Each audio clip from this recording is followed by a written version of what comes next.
You need to shut the fuck up. Broadcasting live from the basement of a Pentagon. This is WTF Nation Radio.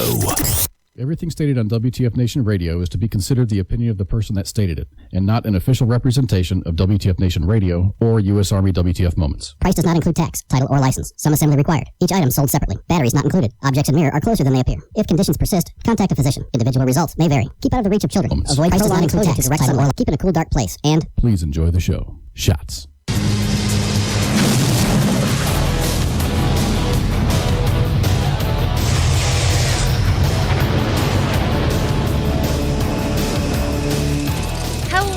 Everybody, it is October 13th. It's Friday, October 13th, 2017. I'm Minx. That's Mud Puppy.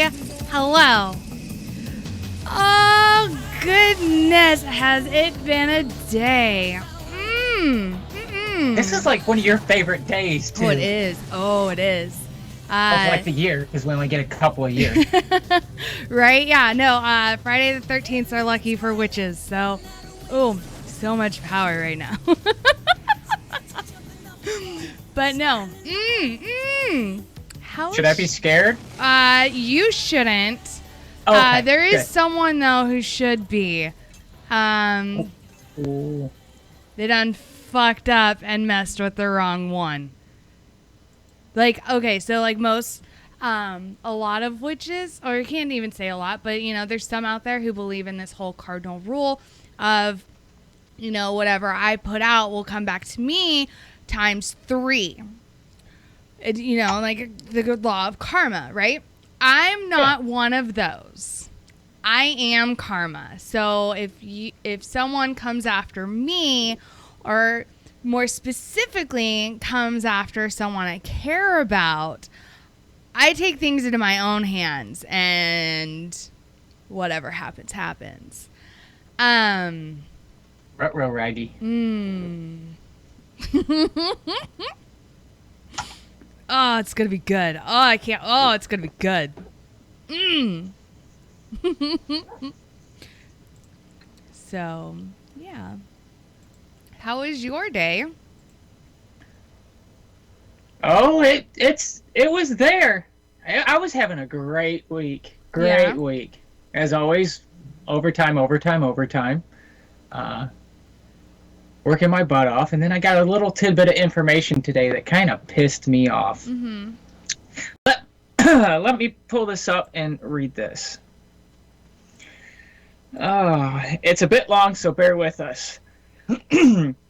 Corporal Meyer maintained security at Patrol Rally Point while other members of his team moved on foot with 2 platoons of Afghan National Army and Border Police into the village of Ganjgal for a pre-dawn meeting with the village elders.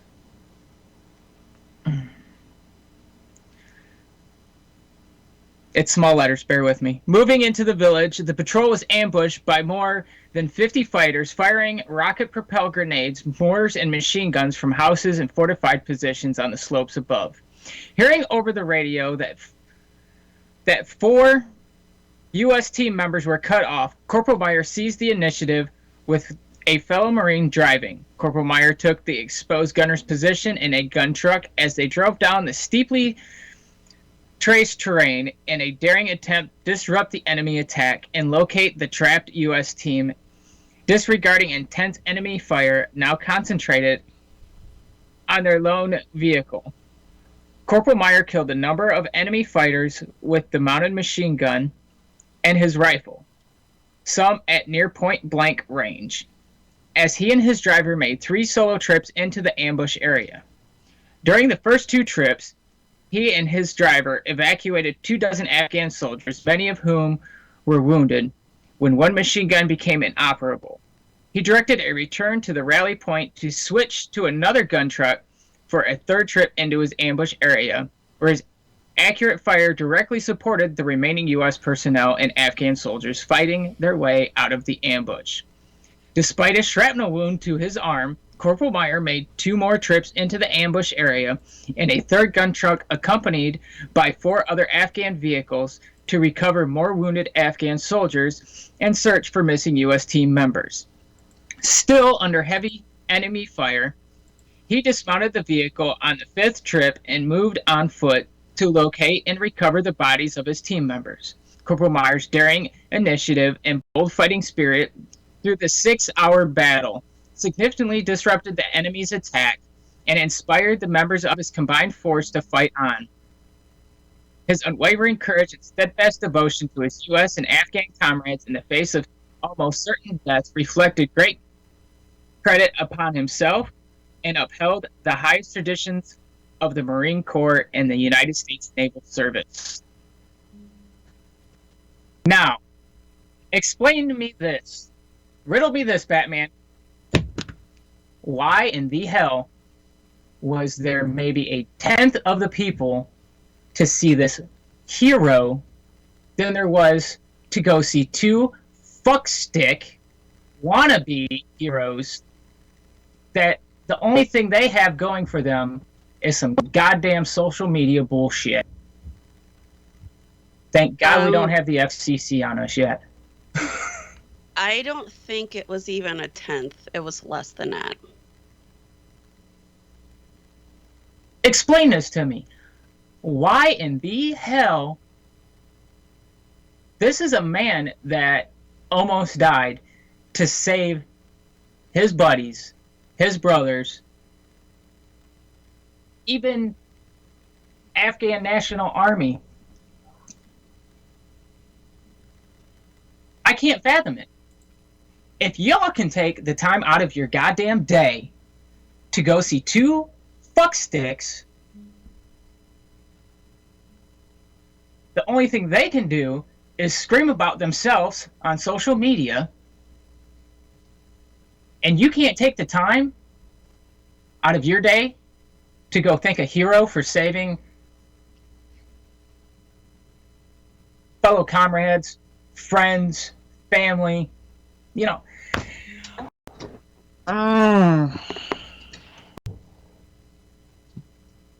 It kills me. Why? Here's what happened today. Today, as everybody knows, Mom, I'm here at Fort Bliss, and I caught wind this morning on Facebook that Dakota Meyer was going to be here on Facebook, and I was like, fucking awesome. Well, of course, after I found out I had a flat tire, the hubby and I had to go take care of that, and afterwards him and I went up there to meet Dakota Meyer, and it was around lunchtime. I was thinking, shit, the lines are going to be long. Like, we were kind of pressed for time because he had to get back to work.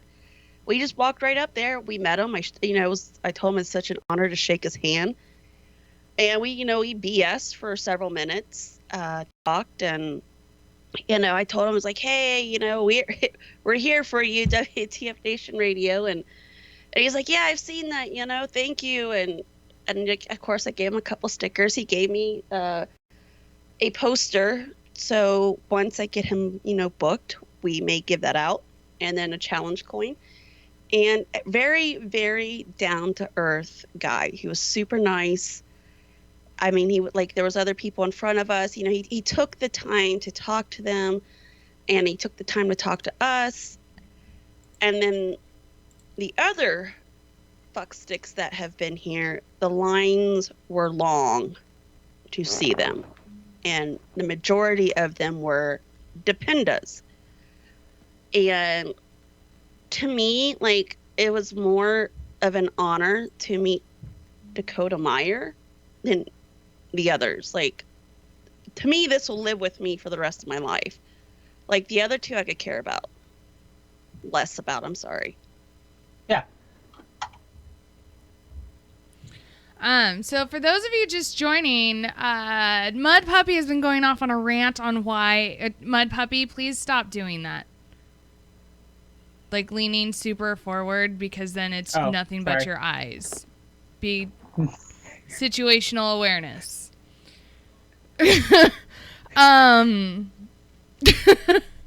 So Better to see you with, my dear. No, that's enough of that. So Mud Puppy has been ranting about why the line to see a Medal of Honor recipient was not even nearly as long as two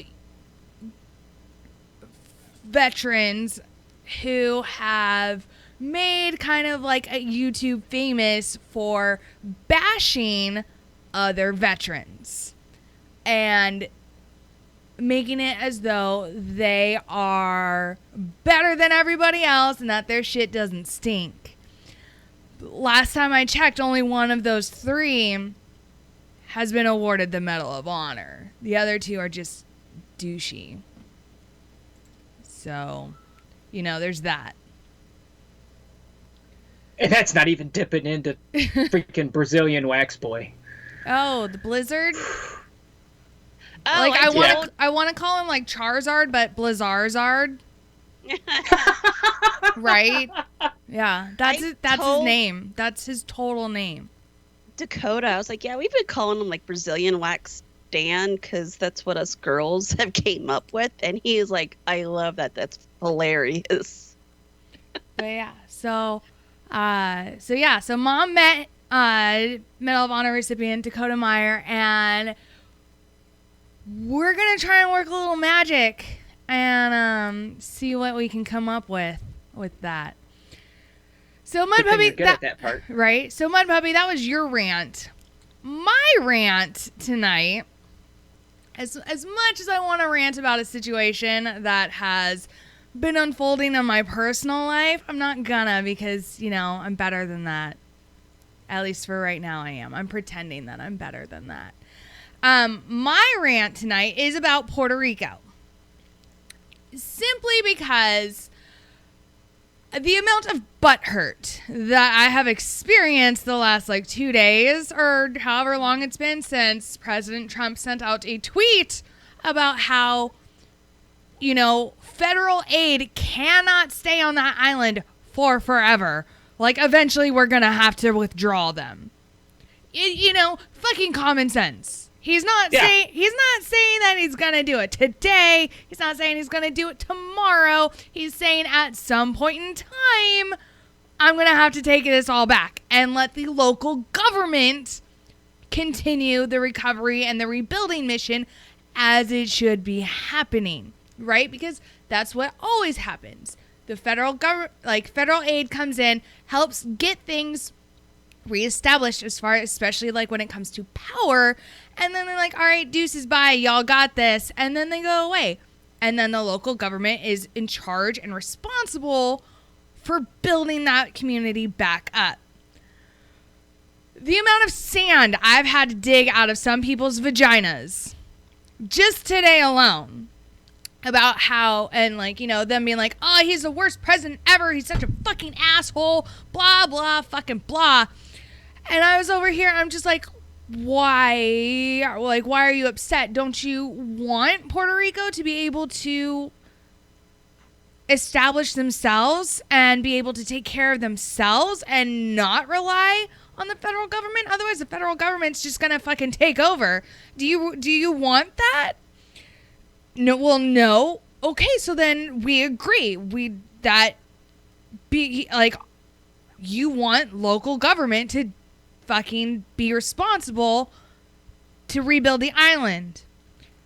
And she's like, yeah. And I was like, so then what's your fucking issue? What is your issue with him putting out a tweet that basically just said, hey, at some point in time, which is probably code for once things fucking get established, such as once, you've got reliable fucking electricity and energy, we're gonna fucking bounce and let you guys deal with it. I was like, so you're, and she, and this person was like, I can't even, the fact that he would even say something like that is horrible, and I can't believe he even said that, and what leader in history has ever said anything about that, about some sort of disaster? And I was just like, none to my knowledge, but you gotta remember, we've been a country now for a good bit, and the interwebs is awesome because now everything that he says gets put out there for everyone to see, and I'm pretty sure at some point in time, somewhere along the line, there's been a president who's been like, fuck these guys, they better hurry the fuck up and get their shit fucking together. But because there was no such thing as Twitter, nobody knew except those in the room. And even then, he was probably like, don't fucking repeat this. You know? So I'm sure at some point in time, a president, again, somewhere down the line, has said they need to get their fucking act together because we're about to fucking bounce. Yeah, obviously I'm paraphrasing, you know? I mean, or they could have said those like verbatim. I don't know. You don't know. Who knows? But yeah, so this is my rant. And then what really fucking gets me is that Puerto Rico has the supplies. There is a what is it? Like a basketball what is it? Coliseum? Arena? I don't fucking know. I don't watch basketball. Anyways, there's one of those fucking stadiums and it's full of nothing but food and water and fucking supplies for that island. And more importantly, that direct community. But no one's fucking distributing it. And by no one, I mean the fucking mayor, the fucking governor. Nobody is distributing any of the supplies that have been brought into Puerto Rico to help the people out. That's what I'm saying. Because remember, they had the tight end shot of the mayor when she was whining that they weren't getting any aid, and somebody actually had a full shot of it. She was standing in front of like 1 million plus bottles of water. Yeah, it's like we have no water. Should we tell her to turn around and look behind her? Like behind you, right? Excuse me, Mayor. Behind you. You get the little head twitch. Right?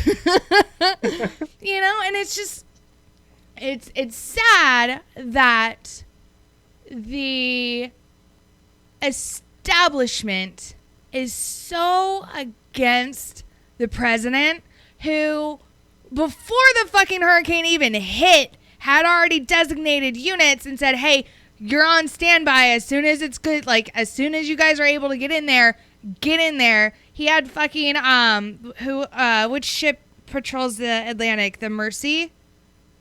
Or is it the Comfort? One of those. Is the Mercy or the Comfort? He had them fucking go down to Puerto Rico to help out. Like, he had fucking supplies there within days. But again, you know... Guys, it's going to be a long 8 years for those Trump haters out there with undeveloped coping skills. God, no, seriously, for real. But, you know, it's absurd that the establishment is so anti-Trump that they're willing to let their citizens die of starvation and dehydration and exposure to the elements than fucking pass out the aid that's there and waiting. Yeah. Like that's what blows my mind. So that way, you know, once the fucking once 2020 rolls around, you know the Democratic side is going to pick and choose everything, and one of the things they're probably going to fucking pick is Hurricane Maria and the devastation down in Puerto Rico and say, look, he didn't help Puerto Rico. And they're going to pick and choose which pictures to show and which like clips from interviews or whatever. Yep. And like, oh, here's the mayor from San Juan, and she can tell you the bitch didn't even know FEMA was there. So she had no idea. She never went to FEMA briefings. Let's all just remember that 3 years from now, that she never went to FEMA briefing. She has no idea FEMA was even there to provide support. She was standing in front of a shit ton of water, just like, oh, we have no water to hand out. Look behind you. And then she's going off. That old head twitch again. Yeah. And then on top of that, they've got warehouses and fucking basketball arenas full of fucking supplies, and they're not distributing them to their people. And I get, like, some people are going to be like, oh, well, the roads are terrible, blah, blah, blah, blah, blah. Fucking horses, dude. Pack mules. I don't know. We've got fucking helicopters out there. Airdrop some shit. They have Rosie Roads. An airfield. Fucking a military airfield. It's an island. What's at every military airfield? There's that, but then, let's remember Puerto Rico's an island. So if need be, you could boat shit to the other side. Like, you don't even have to take a road to get to the other side of the island. You could go by water. Crazy concept. I know. Something. I want to find out something. But, right? Exactly. Ice, exactly. Let me just, sitting over here drinking my beer. This sure is tasty. None of my business, though.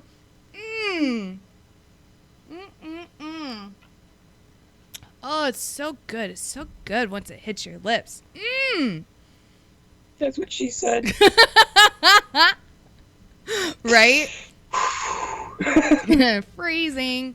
But yeah, so that's my rant and rave tonight is Puerto Rico and how their local government hasn't done shit to help their own citizens out. So I get it. A lot of people don't like President Trump because he just fucking says whatever he wants to. I think that's one of his redeeming qualities. He's not fucking politically correct at all. And I love it. He fucking tells shit like it is. Hey, we're not going to keep federal aid down there for forever. Hurry your shit up and get your shit on, get the fuck back up on your feet and let's go. It's been a couple weeks now. Time to get moving. I mean, after what Harvey did to Southeast Texas, I'm pretty, federal government was only here until the water really went down and then they're all right, deuces, bye. Okay, bye. You don't see Texans bitching about that. And then when fucking Irma went through Florida, the same thing, and how local Florida government was all right, we got this. We're good now. Okay, bye. So what the fuck is taking Puerto Rico so goddamn long to get up any off other their natural ass disaster, and on they their look feet? at that state's officials and go, "You good? You good? You good? All right, cool. We're out." Right. Here's our contact information in case y'all need extra funding or something like that. But we're out. You know how to get a hold of us. Yeah. And that's just it. And it was a friend that I was having this debate with, and she was just going on I just can't believe he said that, and I was like, who the fuck cares what he said? Hopefully if anything, hopefully this continues to bring awareness that Puerto Rico is still struggling, and therefore they can get more donations and more funding to help get up off their ass and back on their feet. I was I don't know what to tell you other than the fact that no matter what he does or what he says, the media is going to cover it for at least 48 to 72 hours after he's fucking said it. So hopefully that'll drive enough fucking angry liberals to get a wild hair up their ass and donate some money to Puerto Rico. Good luck. Here's the answer I was looking for. All right.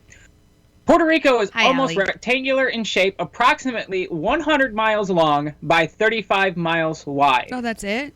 God, it's tiny. Again, fucking a pack mule, a horse. Y'all can get supplies down to to everywhere in that fucking island. I don't understand. It'd be the size of that blows my mind at just how tiny it is and how so much of that island still is not taken care of. I get that Maria caused a lot of damage and a lot of destruction and a lot of devastation to, again, the entire island. But the fact that it's going on 3 weeks now since she hit and people are struggling to get water and food when it's fucking there is unacceptable. And the local government, not the federal government, but the local government of Puerto Rico needs to be held accountable. Which it's not like a storm came out of no place. They had a couple weeks, days notice. Well, I mean, if you think about it, because of, the great thing called capitalism, which I fully support. With the impending storm, I'm 100% positive flights to leave Puerto Rico became very, very expensive. And so it was, well, we can't afford to leave, so light a candle. Hopefully we make it. So, it's fucking sad that it has taken this long and that there are crates upon fucking crates just sitting, waiting to be distributed. And the only supplies that have been distributed have been kind of, what's the right term?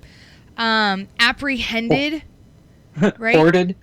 No, not hoarded. I think apprehended is a good term, by federal government and federal organizations, Red Cross, from the stash, like from this huge cache of supplies and food and water. They've been apprehended. You can't say stolen because that's not a good term. So they've been apprehended or acquired even.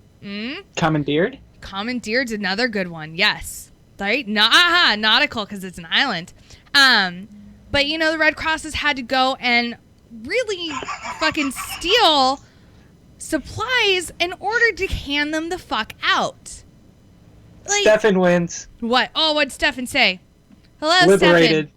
Stefan. Liberated. Oh, and Allie said that too. Fuck yeah.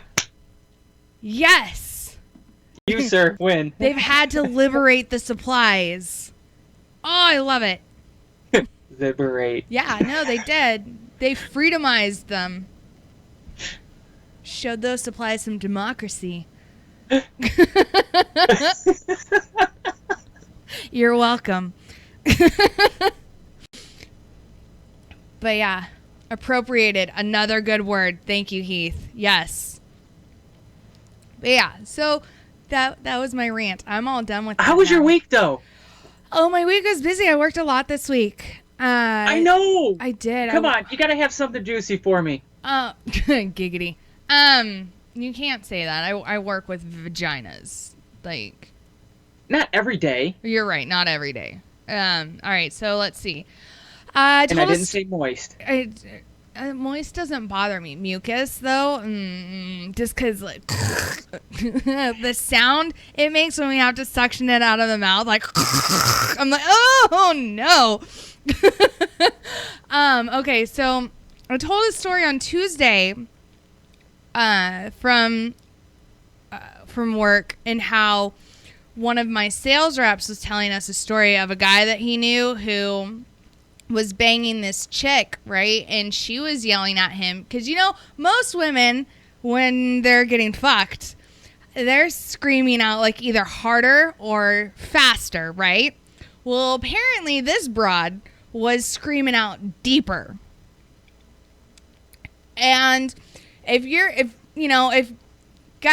fucking giving it all you've got, there's only so deep you can go. Like, there's only so much length on your equipment that you can get to. So he, like, stopped mid-sex and was like, listen, I'm giving you everything I've got. Like, I'm freaking ballsing out on you. I don't know what to tell you. Like, scream something else, but not deeper. And so I was telling the sales rep, I was like, oh, just have your buddy aim for the sidewall next time. Like, hey, how do you like that? Is that deep enough for you? Is he like, he goes into the sidewall like, ow.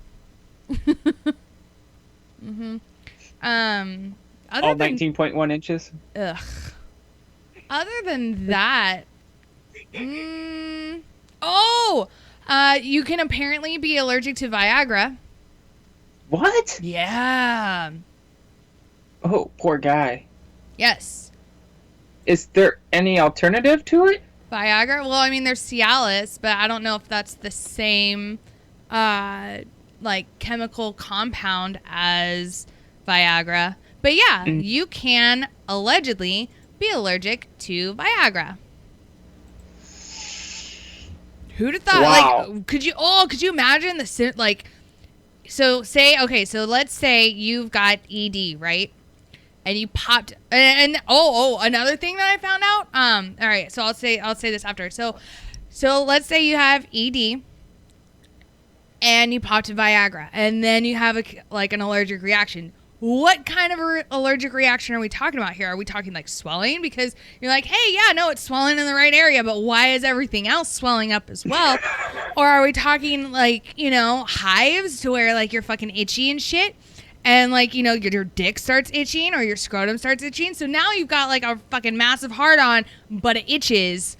So what do? Like, do you just go for it and hope that she's fucking tight enough that she scratches it for you?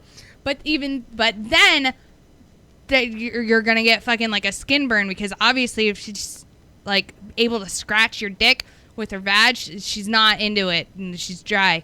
Like, I don't know what to tell you. Like, be better at turning her on. I don't know.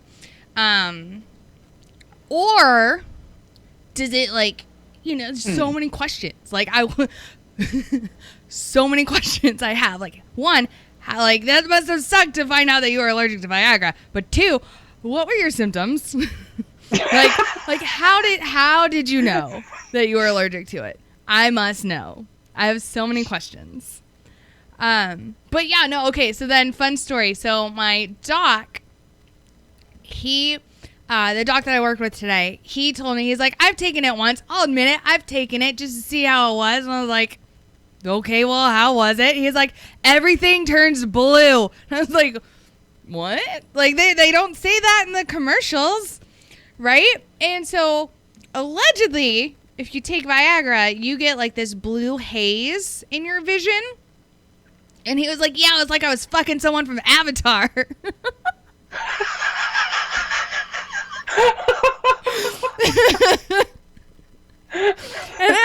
I was like, wait, did she have a tail?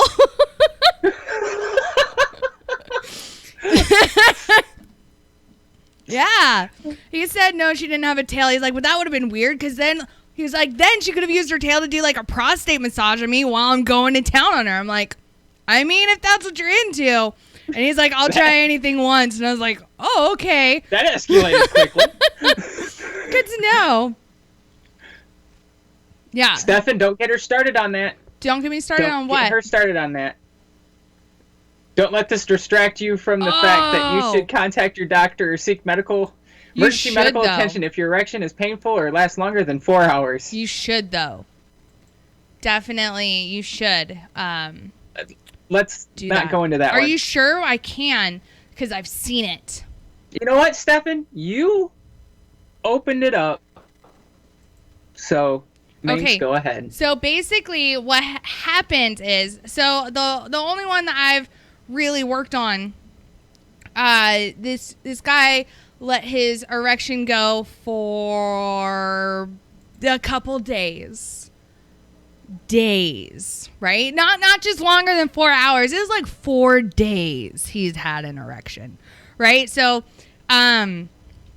needless to say, his dick was hard because all the blood had hardened up. And so it was the point where, like, normally if it's, around the 4 hour mark, what they do is you stay in the ER and they just stick you with a large gauged hypodermic needle and they let the blood drain out that way.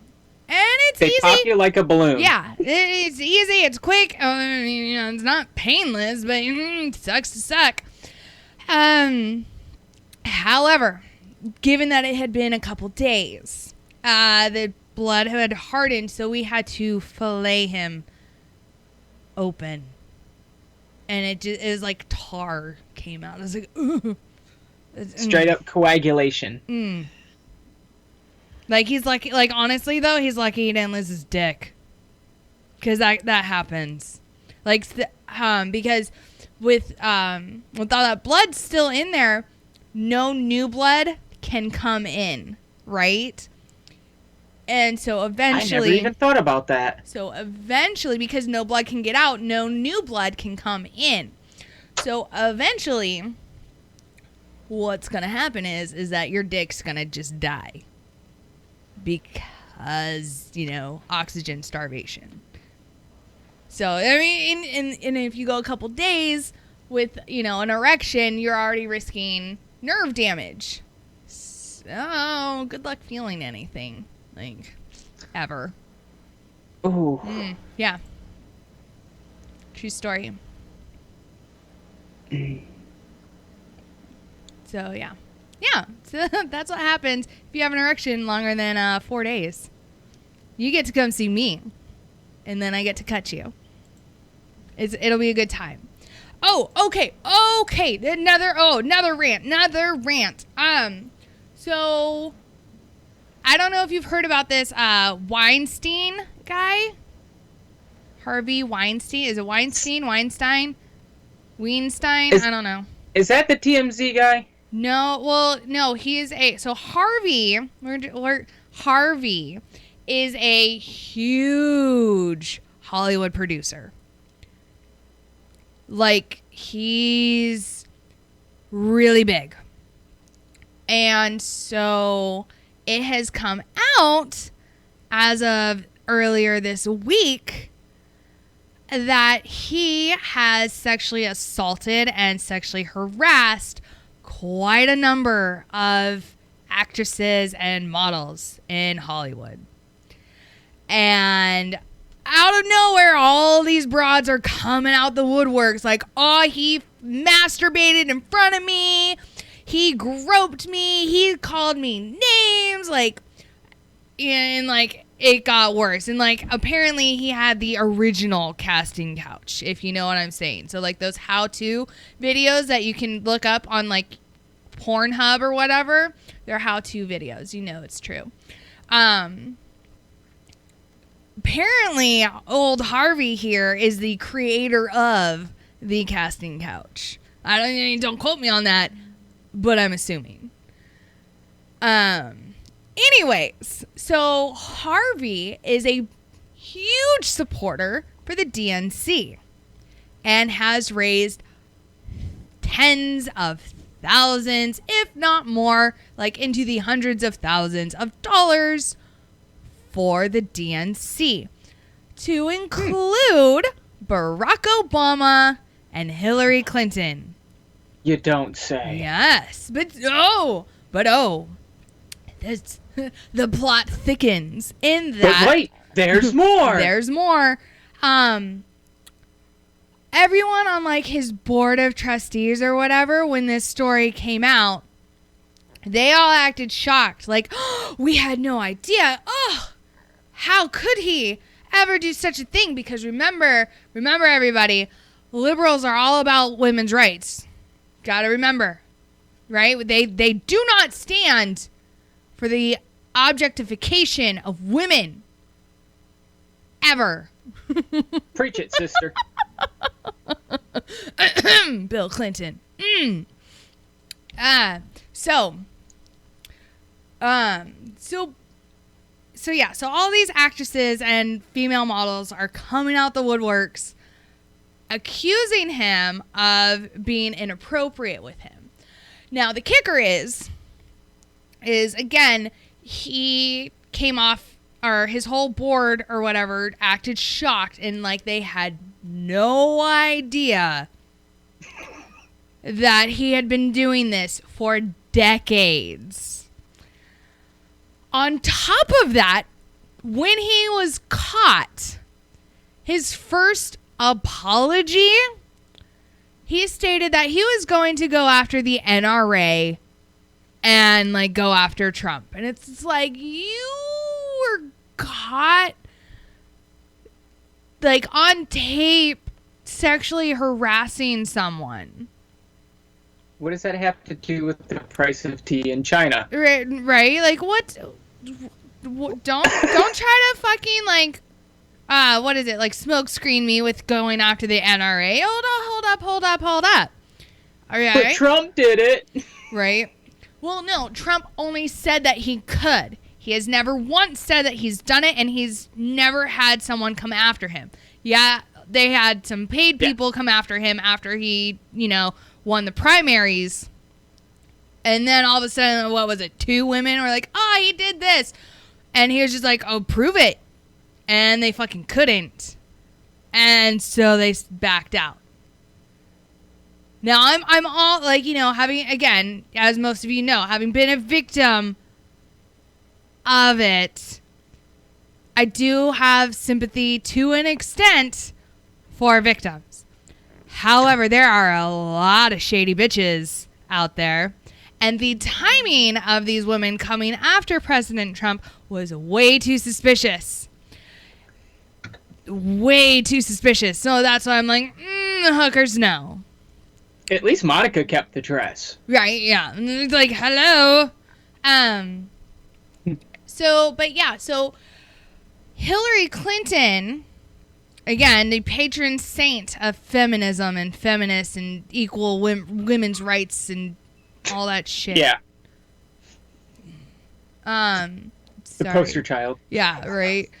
She took like 4 or 5 days after this story broke and this audio clip had been leaked before she said anything on Harvey as far as denouncing him. Because a lot of the DNC leaders, as soon as the story broke, they were like, oh, fuck, like, severing ties with you. Like, I want nothing to do with you. And they gave any money that they had received from him to women's charities. Worthy cause, right? Well, Clinton had to be asked. She didn't just straight up offer like, oh, no, anything that he's given me, I'm going to like give it away, right? She had to be asked by reporters, well, what are you going to do with the money that he gave you? And she's like, oh, I mean, because all of your colleagues are giving it to these charities. And she's like, oh, well, I mean, of course I'm going to donate it to charities. I donate 10% of my income to charities every year. That's not what they asked, though. No one cares how much money you give up from your income. She's got to sell the house in the Hamptons first. Right? That she bought with it. Right, exactly. So now she has turned the cards, and again, it's very suspicious because the only news agency I've been able to find that will talk about this is Fox News. That's the only one. All the others have tried to sweep it under the rug. But again, talking about President Trump's tweets about fucking Puerto Rico and other shit, but not this.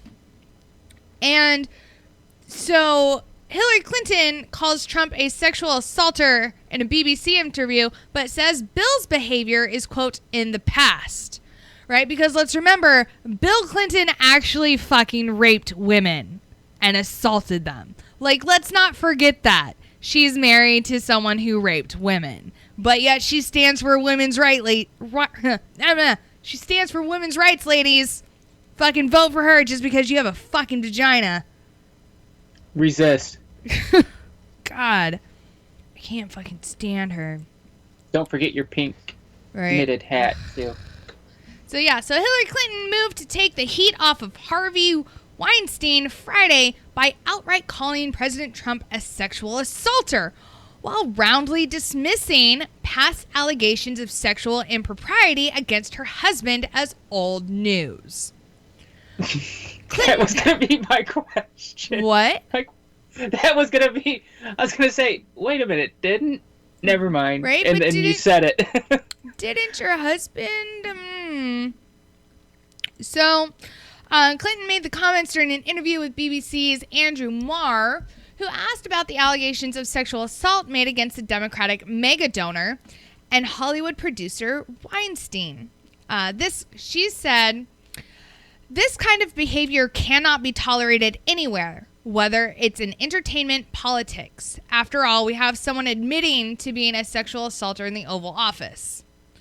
Now, again, let's all remember that in 2005 on a bus In a not part of the recorded interview, President Trump had said he can do anything to women as a star, including grabbing them by the pussy. He's never admitted to doing that. And no one's ever stepped forward to say, oh, yeah, no, he definitely, like, I just met him and then he grabbed my vag. Like, I don't know what to do right now. And when Hillary was asked if Weinstein's behavior compared to her husband, she said close, but no cigar. Ah, look at you go. Thank you, Stefan. Oh, that was Stefan again? Yes. Dude, fucking Stefan's on it. He is on it tonight. Right? You're my boy, Blue. So there's that. All right, so I want to talk about the naughty airmen who have been accused of vandalizing a historic South Carolina church with satanic graffiti. Yes, my wife sent me that one. I was like, what? So 4 airmen from Shaw Air Force Base in South Carolina have been accused because they were caught on surveillance cameras with their faces exposed because they're fucking smart. I don't condone vandalism at all, but if you're gonna do it, be fucking smart about it. Like, be smart. Like, I don't know, fucking scout the area and make sure that there's no fucking cameras. I don't know what to tell you. Like, that would be step 1, you know? You gotta scout the area first. Fucking morons. Ugh. But they're young. They're young. They'll fucking learn. Dude, stop leaning in. A member of the Salem Black River Presbyterian Church discovered satanic symbols and phrases painted on the white columns, sidewalks, and doors of the church near Maysville on September 29th. Shaw Airman Kyla Marie Ellerman, who's 18, of Ingleside, Texas. Claire Marie Savage, 18, of Bear, Louisiana, I don't fucking know. Davion Raheem Green, 19, of Leland, North Carolina, and Brandon Munoz, 20, of Baltimore, were charged Thursday with malicious injury to a place of worship, criminal conspiracy, and trespassing, the Sumter item reported. Investigators released images from security cameras of the suspects, gathering tips. Several tips came in from the community, including from Shaw Air Force Base personnel, who gave us the names of the possible suspects. Sumter County Sheriff's Office spokesman said in a statement Friday, "We began researching the names through various databases and social media." Investigators said the vandals kicked in a front door but never entered the church, which dates back more than 250 years. It is 25 miles from Shaw Air Force Base to the church. Damage is estimated at $3,000. Naughty airmen. Like, y'all They done got Blue Falcon by their own people. Like, y'all are supposed to be the smart branch. Like, apparently not when it comes to doing, like, vandalism, though. God, step up your fucking game. Like, I don't know what to tell you. Just... Somebody didn't pay attention during, like, briefings and stuff, you know. Be aware of your surroundings. Right. The glowing red lens is situational actually awareness. A camera. Hey, like I told you earlier in this show, situational awareness. Exactly. Look around. Man, you gotta scope the shit out first. Like, not saying that I've ever fucking done it, but I've thought about doing it quite a number of times. Where I'm like, I wonder if I could get away with this. And then, like, I'll just kind of look, oh, nope, there's a camera. Never mind. Not here. Like, come on now. Stefan wants to know, I wonder what religion is on their dog tags. Probably Satanism. It's a recognized religion. Just like some people can get Jedi on their dog tags because, again, that is a recognized religion. True story. I will put money. Ice has Sith. I'll almost bet you. I'm not sure, actually. I don't know. That's a good question. Right? I mean, he might. Fucking... He is all about that dark side. Giggity. So in the... Not gonna go there. Yeah. Not gonna go there. So right now in the chats... Yes. 1, if you think he has Sith. 2, if you think he has Jedi. I don't think he's... I don't think he Because has I don't know Jedi. if Sith is recognized, but Jedi is. Right. Oh. So I'm gonna move on really quickly. Because, you know, the NFL, like, I haven't read any articles, mostly because I think they're just whining crybabies, but a lot of NFL players are threatening to quit if they are forced to stand for the anthem. Now, like, let's just take a moment to realize that a good percentage, I would say half, if not a little bit more than half, of the players in the NFL have been charged with some sort of felony, whether that is domestic violence, DUI, drug charges, etc., etc. Murder. Aaron Hernandez, looking at you. Oh, Ray Lewis, looking at you as well, my man. Let's not forget he's killed someone too. But you know, and Roger Goodell has put out like, oh, we're all about freedom of speech, blah blah blah blah blah. Well, no, they're not, because let's remember, NFL had a problem with Tim Tebow taking a knee to express his religious freedoms, right? So that wasn't allowed. In 2013, the NFL fined Brandon Marshall for wearing green cleats to raise awareness for people with mental health disorders. He was wearing green cleats. He was making his own statement without really drawing attention to himself in a douchebaggy way. Looking at you, Colin. 2014, RG3 entered a post-game conference wearing a t-shirt that said, "No Jesus, no peace." So apparently, if it has to do with religious freedom, that's frowned upon by the NFL. Yeah, it is not freedom of speech. Fuck you and your mother. Get the fuck out. 2005, D'Angelo Williams was fined for wearing Find the Cure eye black for breast cancer awareness. 2015, William Gay was fined for wearing purple cleats to raise awareness for domestic violence. Again, not that the NFL has a domestic violence problem. 2016, the NFL prevented the Dallas Cowboys from wearing a decal on their helmet to honor the 5 Dallas police officers killed in the line of duty at a Black Lives Matter protest. 2016, the NFL threatened to fine players who wanted to wear cleats to commemorate the 15th anniversary of 9/11. So again, the hypocrisy in the NFL is real. Just need to get that out there. Like, I saw this thing with like all the fucking dates and I was like, oh, yes, this is it. But you know, fuck it, right? Like, we stand for freedom of speech and our players can do what they want in order to, you know, exercise their freedom of speech. But not all those things in the past. Only when it comes to protesting for social injustice, which again, statistics beg to differ on what they're protesting. But you know, in a tomato, a dildo, right? Ugh. So, yeah. Oh, tomato. You like that? I like that. I love Archer, so That was good. I had to throw that in there because that's a line from Archer. So, Yeah. yeah.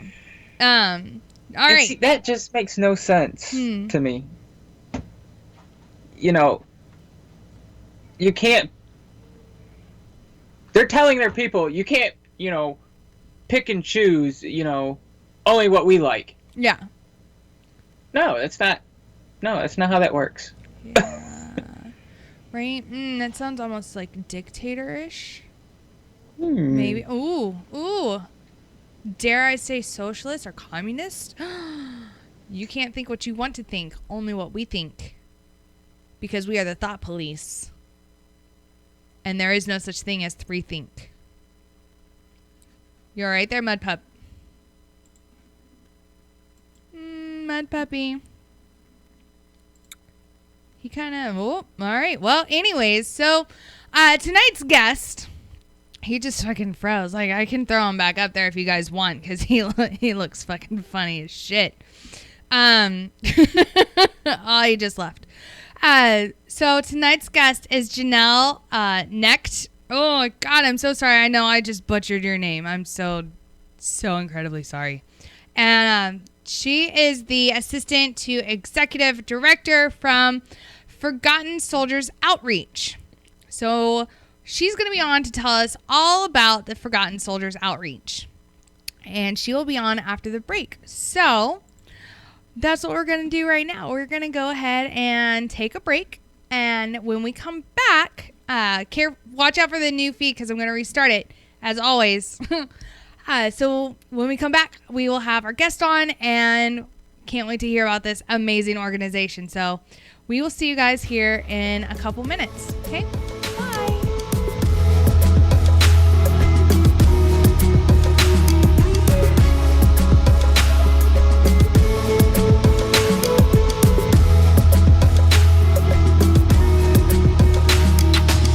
Take this photograph, tell me what it is you see when you look at me. Deep into the photography, I don't really need your sympathy, just tell me your thoughts. Have I got what they got, and is it a plot done for naught? Am I not like you because I do what I do? Who knew that I could lose a few of you cause I bleed blue? But it's true, I know cause I see it every day as I work and I sleep the day away. Like you I have pain and like you I have fear. Can I pay all of the bills and still make it through the year? While I make it home alive, should I pray to the sky every day and every night? Will I hold you by my side? But in the public eye, I don't even have a heart. A robot of the system moving only when I'm told to start. Rip apart my art, I'm strong like a flower blooming. You got it all wrong, I know I breathe, and like you see, I see. And like you need, I need. And like you bleed, I bleed. Don't treat me like an object, I'm tested and proven. Mind, heart, and soul, I'll always be a human. Like you breathe, I breathe. And like you see, I see. And like you need, I need. And like you bleed, I bleed. Don't treat me like an object, I'm tested and proven. Mind, heart, and soul, I'll always be a human. Call me a vet like a soldier. Green beret, 21 gun salute, don't wanna see today.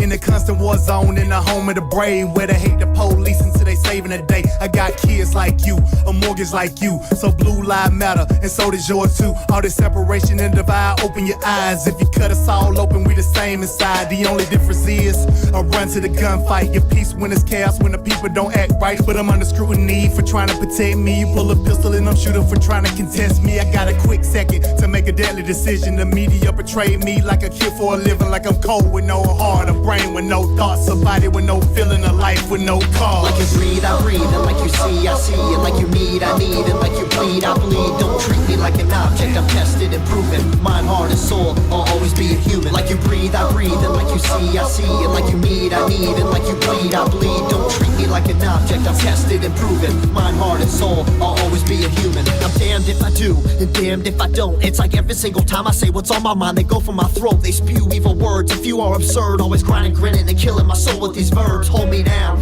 like I can't gasp for air. I'm closed inside of a box, like I'm inside Fort Knox. Every time that I'm there, I don't know why they think that I'm different from you. All that's true is I'm a like you breathe, I breathe. And like you see, I see. And like you need, I need. And like you bleed, I bleed. Don't treat me like an object, I'm tested and proven. Mind, heart, and soul, I'll always be a human. Like you breathe, I breathe. And like you see, I see. And like you need, I need. And like you bleed, I bleed. Don't treat me like an object, I'm tested and proven. Mind, heart, and soul, I'll always be a human. Like you breathe, I breathe. And like you see, I see. And like you need, I need. And like you bleed, I bleed. Don't treat me like an object, I'm tested and proven. Mind, heart, and soul, I'll always be a human. Like you breathe, I breathe. And like you see, I see. And like you need, I need. And like you bleed, I bleed. Don't treat me like an object, I'm tested and proven. Mind, heart, and soul, I'll always be a human.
WTF Nation Radio. WTF Nation Radio. All right, and we're back. And I'm with Jeanelle Knecht. We figured out how to say her name. It's okay. Hi, I'm so sorry that I'm so sorry. I have been butchering your last name. I'm really bad with phonetics and all that. I'm really bad. That's okay, but I noticed you can cuss really well, so that's all good. I'm so sorry if that is, I promise I am trying to like rein that in. It hasn't been going well. I should have been in the Navy. Awesome. So how are you? I am doing well, thank you. I'm just coming back into the warehouse tonight so we can chat a little bit about what we do and everything like that. So all is good. Nice.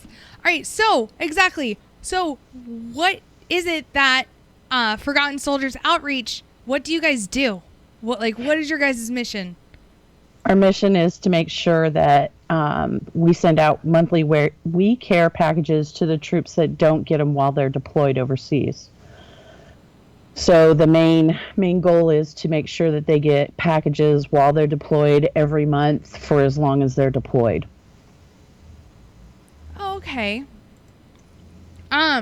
So, like, why did you guys start this? Like, is it because you noticed there was a large number of soldiers who weren't getting packages, or you just wanted to, like, do something to help, like, give soldiers a piece of home? Right. Well, back in the day in 2003, what had happened was my executive director, Linnell, who has no ties at the time to any military personnel, was noticing that people were not getting packages. And what happened was her coworker had turned around and said, can you please put my son on a prayer list? So Linnell started speaking, everything blew up in the first year really quick. So she just turned around, and the first Christmas packages that were sent out, there was only 40 packages that were sent out. And now we're up to 1,000 a month sometimes, depending on the influx of people coming in and coming out. So, but yeah, so she started it just from, kind of knowing somebody's son type of thing. Out of the goodness of her heart. That's amazing. Right. So, to date, how many packages have you guys sent out? Right around 400,000. Holy shit. Whoa. Right? Right? Mud Pup, there you are. You're back. Wow.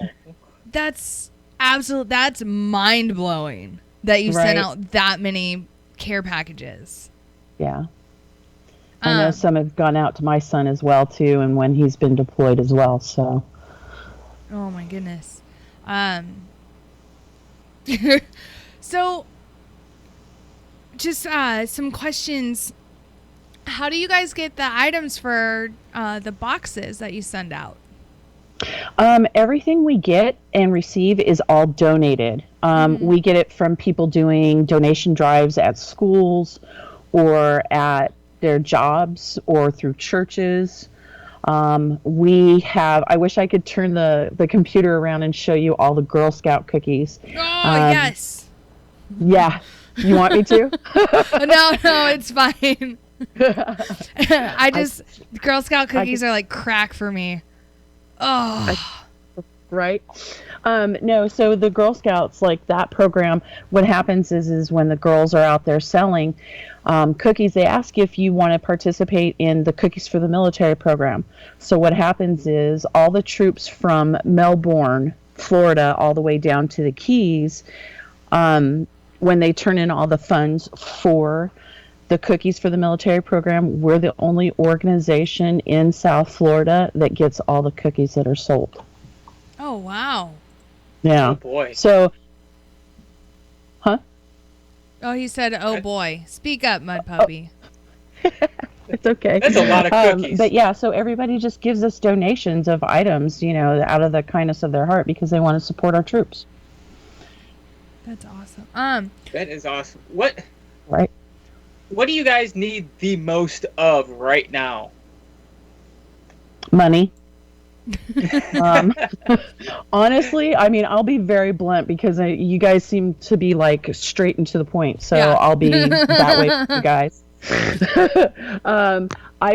We need the funds to send the packages out because if you've ever been deployed, you know that you can't go through FedEx, you can't go through UPS because they consider the APO addresses as a PO box and they won't deliver them. So we have to go through the post office, which costs us an arm and a leg to do. So, we always need the funds.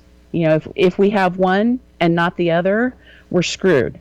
So if we don't have the funds to send the packages and we've got all the items, we can't send out packages. And just like if you have the funds but you don't have enough items for packages, then you're just like, well, what do we do? What do we do? Yeah. That makes What do you guys sense. typically put into a package? I can show you. It's really awesome. This is like a sample package. See if you guys can see it. Oh my gosh, There we it's go. loaded.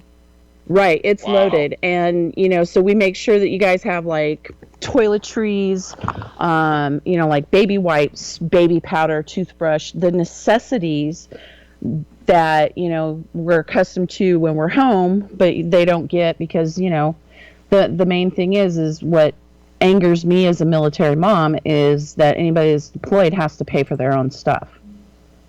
And like when my son was out in Iraq in 2007, he came back and said to me, and I don't have one of those big tube of toothpaste cost him $6 in Iraq. And I said, I can go and get you really good toothpaste and you'd still have 3 tubes for the same $6. Yeah. So, I always try and make sure that they have what they need. But yeah, we just do the basic toiletries, the Girl Scout cookies. We make sure that they have beef jerky, some snack items as well. So they get food in there. They get candy all the time. And tuna. Tuna's really big. So, it's easy to carry. And drink mixes as well, too. Yeah. Um, And you said 400,000. And how much does a typical box cost? Because I see that you're using the priority boxes, which anybody who's deployed is familiar with. How much are those shipping for now?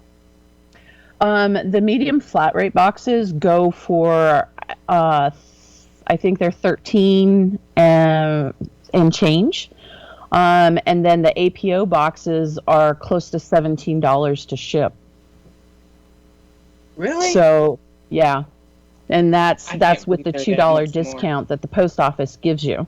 So, like, we'll ask for like a $25 donation, even though we know the boxes don't cost that much, but that helps offset the bigger squad boxes we send too, because we'll send like a medium Home Depot moving box full of Girl Scout cookies or bigger stuff to accommodate more than just one person.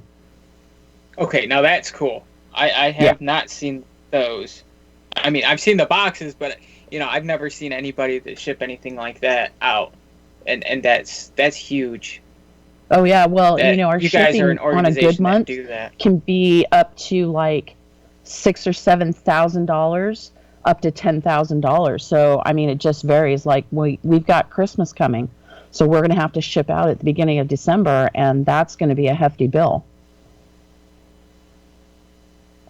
I just did the math. At 400,000 packages, at $12 a pop, you guys have spent $4,800,000 just on shipping.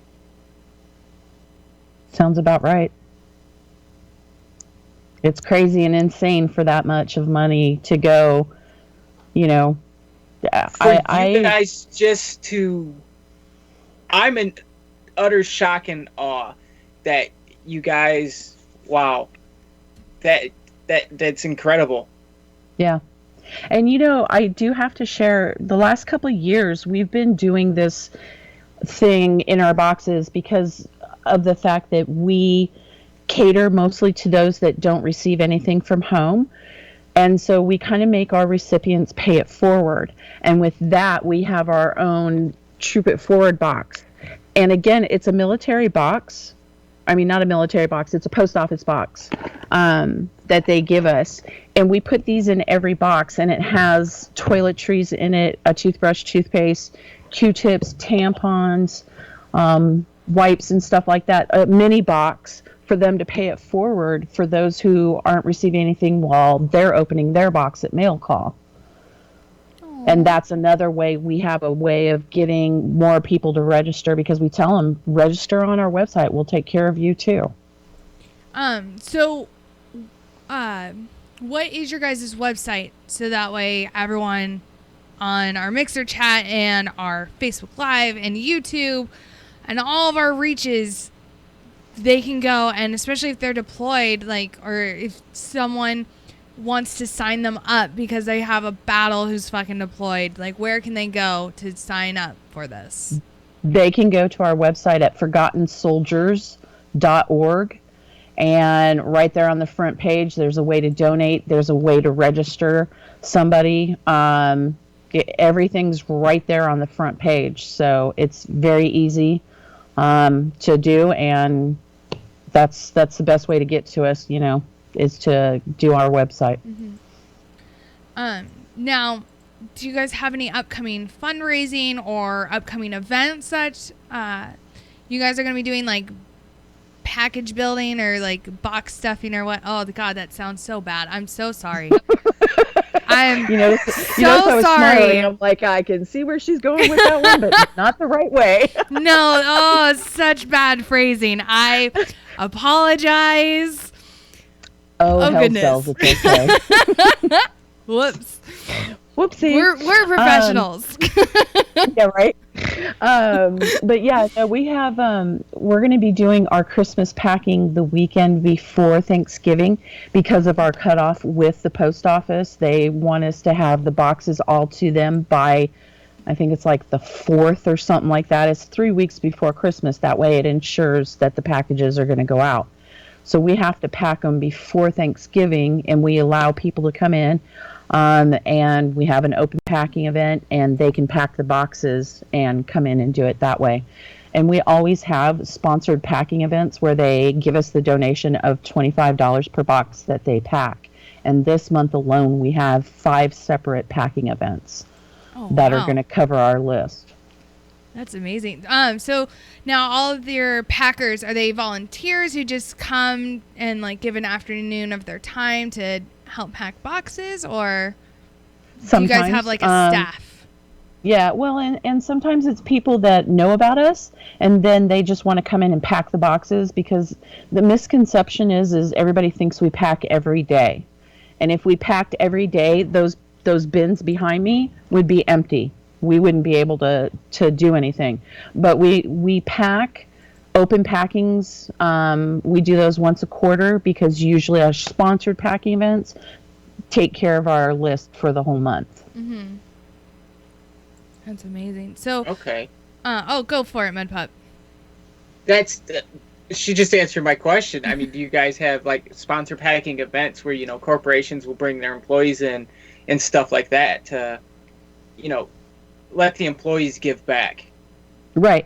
And what's an awesome thing too is like when we do these kind of sponsor packing events, it's like a team building thing. First, we give them all the ins and outs of like, okay, so here's the Troop It Forward box. Let's go over the Girl Scout cookies, and here's mandatory items. Here's guaranteed items. There's all sorts of stuff. And like tomorrow morning, I have a young man who's doing his Eagle project with the Boy Scouts. He's going to come in and do his Eagle project with us.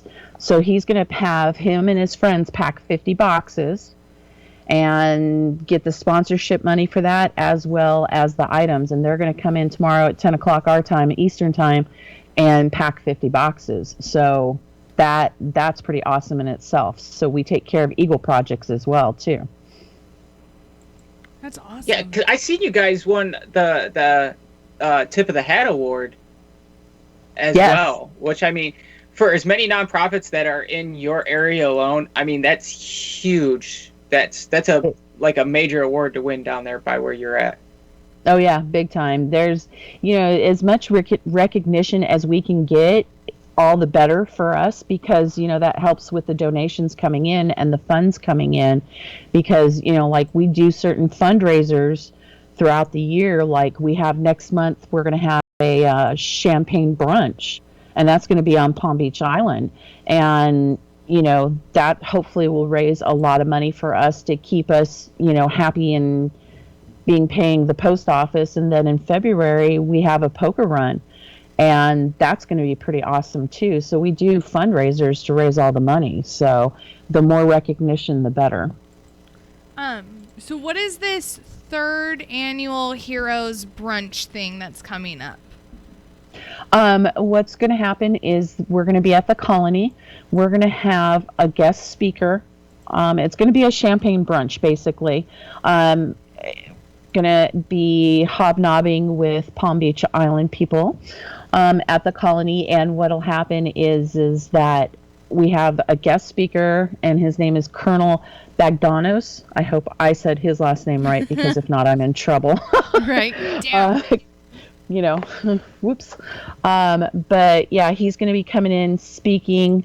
He wrote a book about the thieves of Baghdad. So he's, and it's about the items they stole out of the Mideast and everything. So it's going to be a really good fundraiser for us. And we'll have dignitaries there and a whole bunch of stuff. So it'll be fun. Nice. Now I was just Facebook stalking I was Interweb stalking your guys' website, and there was a spot on there about memorials and decorations. What is that about? Memorials and dedications? Yes, dedications. That was it. I got you. People can do an in honor of donation or in memory of donation. We have a lot of our volunteers are older, and so they want to memorialize somebody and give them a donation. And what'll happen is the donation will come to us, and then we'll send out a letter to the family saying that a donation had been made in the memory or honor of whatever person, and it's a nice little tribute too. They get recognition. That's awesome. That's cool. Do you have like the local schools and stuff? Do you get the local schools involved and have the kids like write letters and stuff like that and drop them in the boxes as well? Oh yeah, absolutely. In fact, from like now until the end of the year, we do a lot of speaking engagements with the kids. They have a club here in Palm Beach County, and it's called the Samaritans Club, and they pay it forward, and it's kindness and everything like that. And I was at a group Tuesday that I spoke to, and what an awesome bunch of kids. They wrote on our Troop It Forward boxes. We like taking all these boxes in there and having them just go to town on these boxes. So they do a lot of the Troop It Forward boxes and do letters as well too. So yeah, it's pretty awesome speaking to the kids.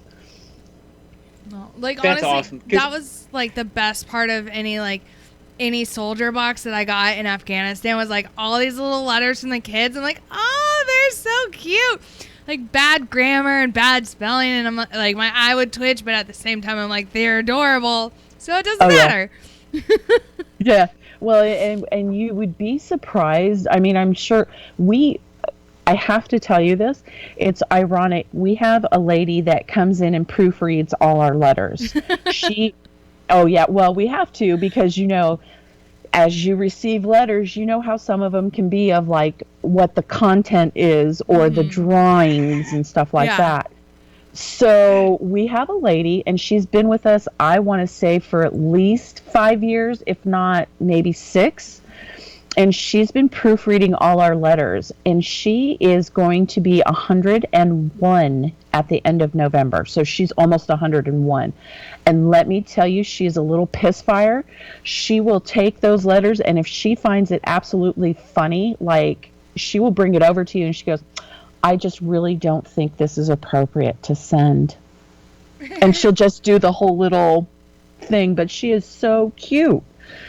So, yeah, it's pretty funny with the letters that come in, the inappropriateness. We don't even care about their spelling. Hilarious. Some of the letters we got through the years were downright hilarious. Right? Oh, some of the stuff these kids said.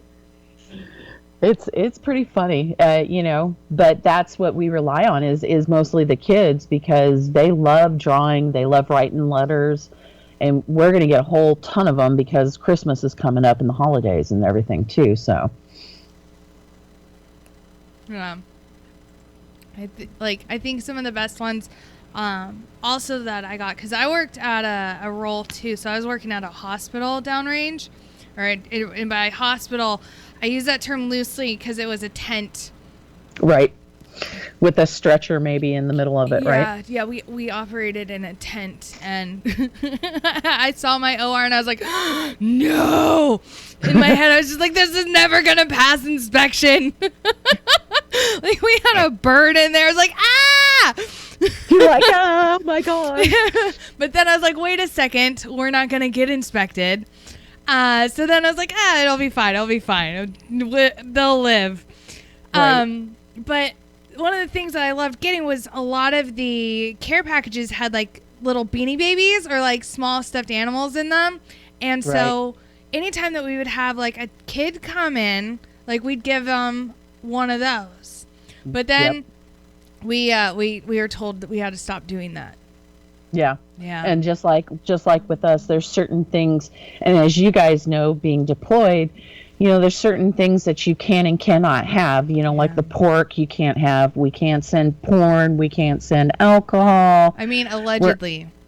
Yeah. Supposedly, if you just hide it in a Pringles can, I don't know. But yeah, so it's one of those things. Like, we just got in trouble actually with one of our guys that's deployed in Saudi Arabia, and he got the full gambit of pork. The poor guy got Slim Jims, he got the Vienna sausages, and he got the pork jerky. And he goes, if you just stop sending me the pork, I can still receive packages. Right? Please stop. Yeah, please stop sending the pork and offending everybody.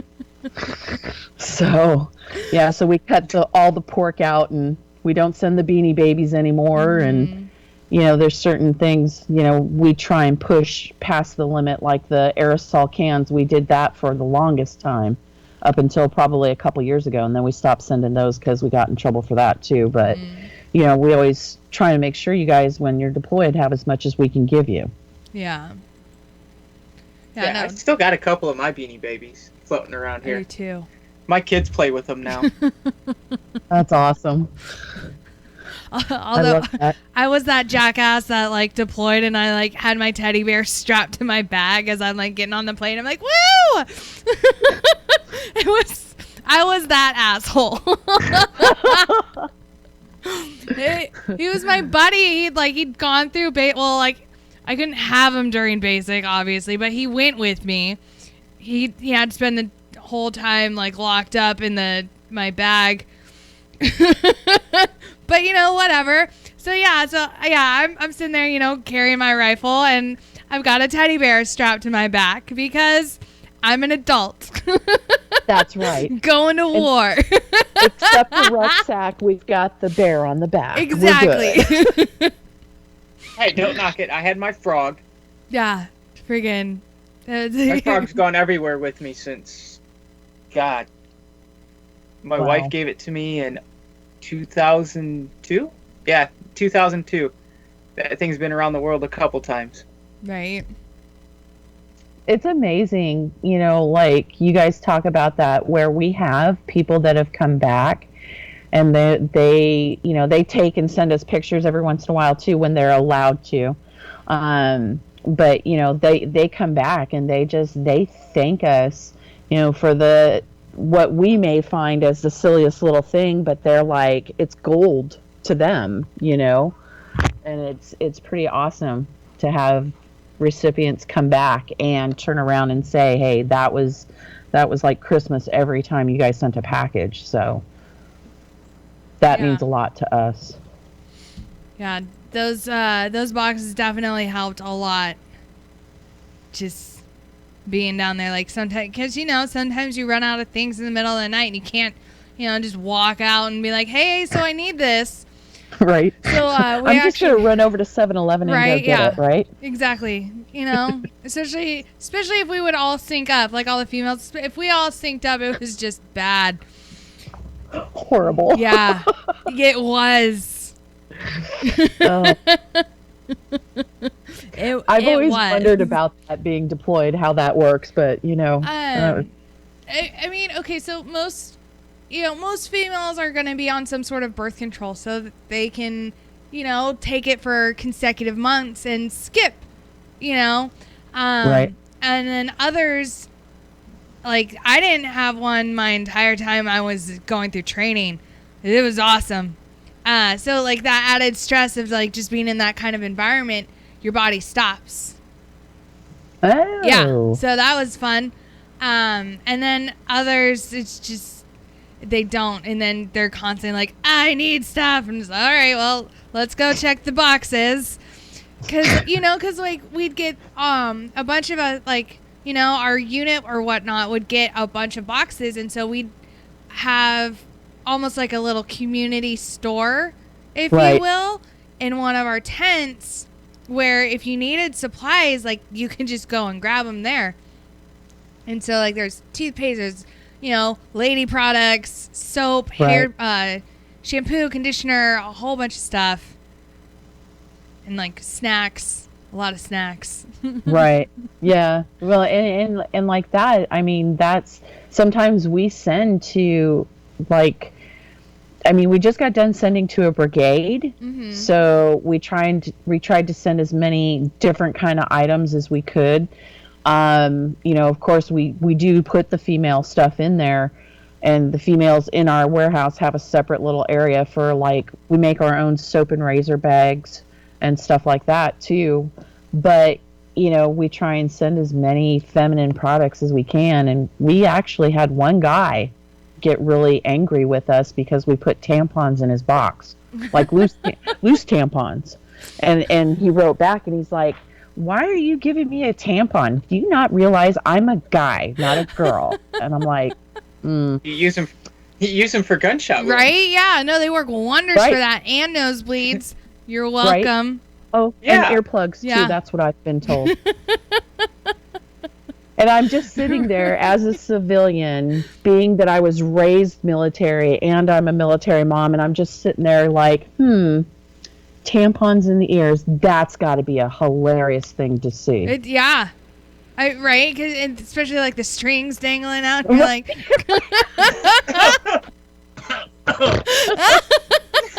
yeah.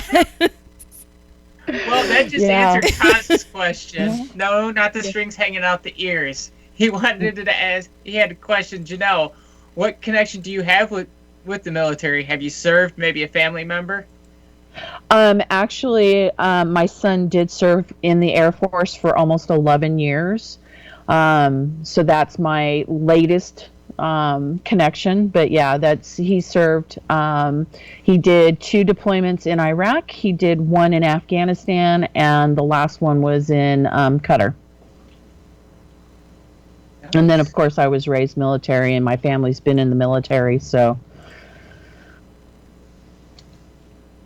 That's awesome. Like, that's absolutely, I love that you're so enthusiastic about this. And, this war has been going on for a hot minute now, and you still have so much passion for this, and the drive it's like you guys are only getting bigger, and you're not slowing down anytime soon.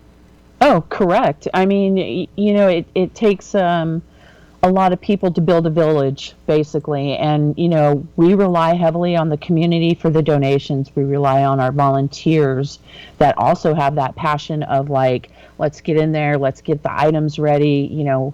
We have a good crew that comes in constantly every Tuesday to help out. And, without them, we wouldn't be able to do what we do. And I always say too, without the guys and girls being overseas and doing what they do, we wouldn't be able to do that here without them doing what they do. Mm-hmm. Well, So, goodness, you've answered all my questions, like, and then some. So, right. I know, it's so good. So just one more time for all of our listeners, if we've, had a couple new ones pop in, where can we go to either register to receive a package or to register a friend of ours or a family member who is deployed to where they can get a package? And then also, where can we go to help donate money? everything is on our website at forgottensoldiers.org, and it's FORGOTTENSOLDIERS.org, O-R-G. Awesome. And everything, like I said, everything's right there. We just redid our website, and it's so beautiful. So it's easy to manage through. There's 3 big buttons right there. There's one to donate. There's one to register a soldier, and it's very. We'll take care of every branch, even the Coast Guard. Because well, here's the thing. I have to tell you guys this. Even though the Coast Guard isn't a branch of the military, let me just say that, because we all know that's the truth. I mean, yeah. There's my sarcastic comment for the night. But yeah, I mean, they get deployed out too. The last couple of years, we've had a lot of new things happen to where, like, we took care of a brigade, which is up to 3,500 people. We've taken care of some Coast Guard cutters that got deployed over. We were sending a package to a guy in Gitmo. So, we had a lot of new things happen for us. So, the Coast Guard just doesn't take care of our borders here. They take care of borders everywhere else, too. We got another question from Mixer. How did you guys do for the hurricane? Oh, we were shut down for about a good week and a half because we had no power. Mm-hmm. We came back and had power, but we had no phones and no internet. So we're just sitting around going, oh, well, we can work from home if we have the internet at the home. So, we were closed for a good week and a half. But, we're in a really good building. So none of the items or anything got damaged. It just kind of hurt us financial-wise because people, right around starting at this time of year, start donating because they want to do year-end tax write-offs. And so with the hurricane and everybody not being able to donate, that's where we kind of got hurt, was not as many financial donations coming in. Yeah, I can see that. Yeah. Because you guys got hit pretty good down there. Yeah. Oh, yeah. And the weird thing is that even though it was supposed to come on the East Coast and then circled around and did the West Coast, we still got impacted pretty bad over here, too.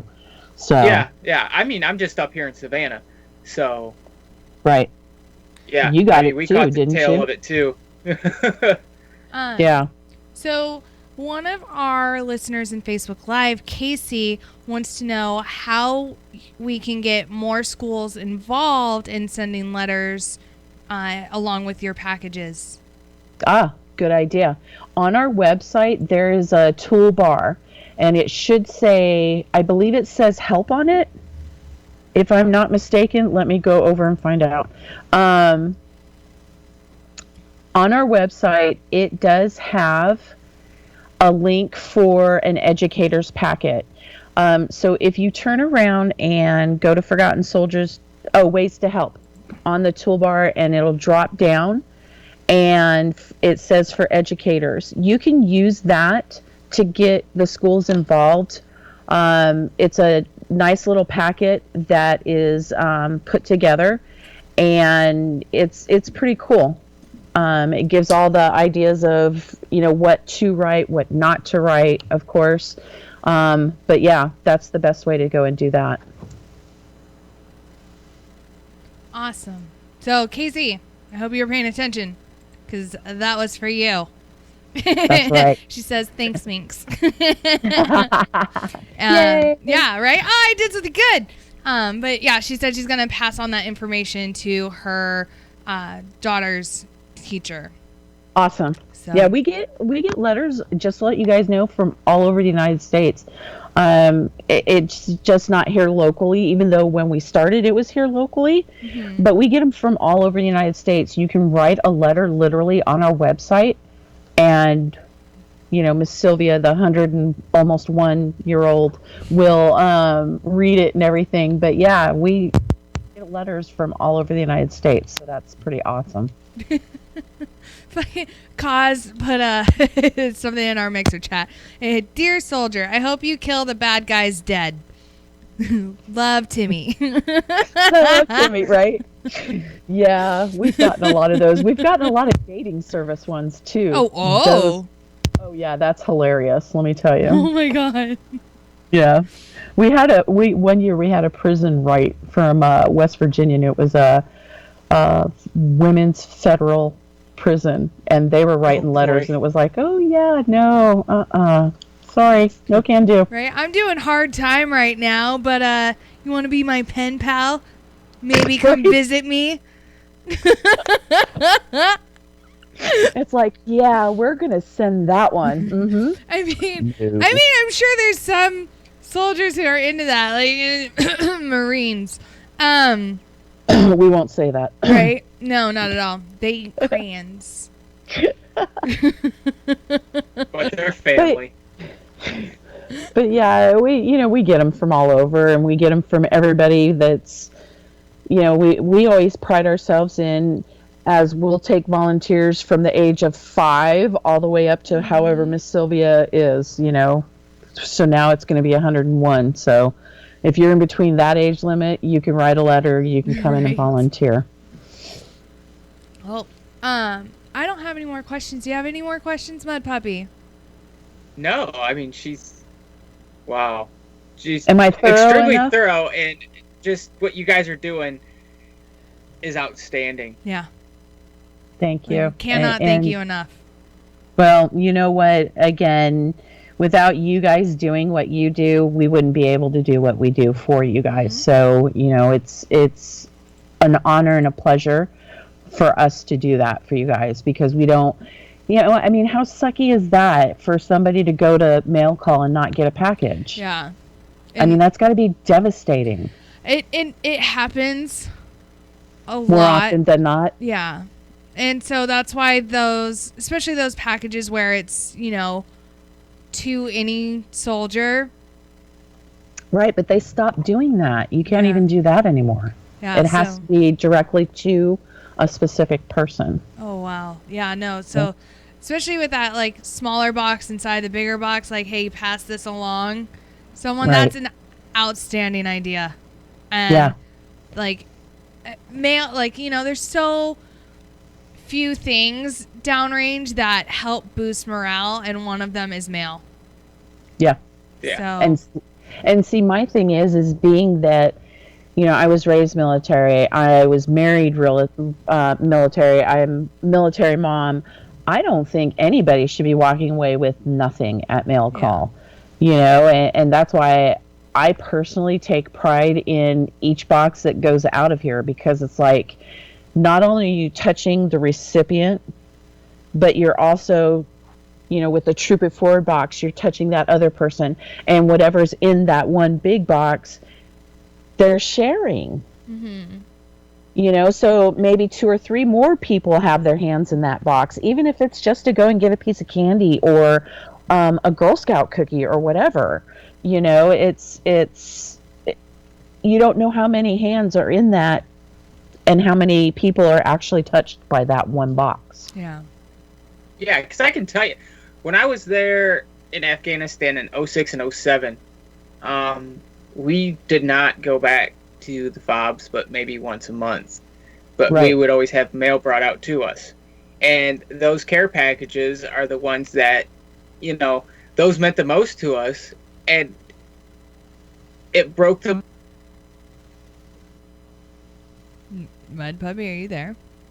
Right. Hello. Oh, there you are. Hi. All right, let's try this again. Maybe. Yeah, I mean, when I was there in 06 and 07, you know, we lived off of those things. Yeah. Because we didn't get a chance to go back. And that's what I try and tell people is especially when we have like kids that come in here, I always try and give them like, what would you do if you were away from everything and everybody that you know for just a day? You know, and like the kids I spoke to this week, I asked them, I said, I know this sounds stupid and you're going to ask why I'm asking you this, but how many showers a day do you take? And they all looked at me perplexed. And I said, well, let me tell you, the reason why I'm asking is because sometimes when you're transporting or you're going from one place to another, you may not have the possibility of a shower for days on end. You know, and these kids are just sitting there looking at me. And I said, I personally take 2 or 3 showers a day. I love showers. If you took that away from me and air conditioning, I would not be able to do what you guys do. Baby wipes were our friends. Right. Oh, I'm sure. And that's, you know, that's something that we make sure that, you know, you guys get, and in full quantity and mass quantity is the things that you guys get. You know, I mean, it's got to improvise, you know? Yeah. Yeah. Well, Jeanelle, thank you so much for coming on the show tonight. Thank you. I appreciate you guys having me on, and after I'm done, then you can go back to cussing and swearing and pretending you're a sailor. Oh my God, no! Like it's so we actually just got a partnership to be on like terrestrial radio, so like an FM channel of radio, yeah, Very cool. Which is, you know, governed by the FCC, and we're gonna be taking turns rotating on. Right. And I know I'm not the only one who's like, shit. Right. Because, you know, we've been able to get away with literally saying whatever we wanted for the last, 2 years.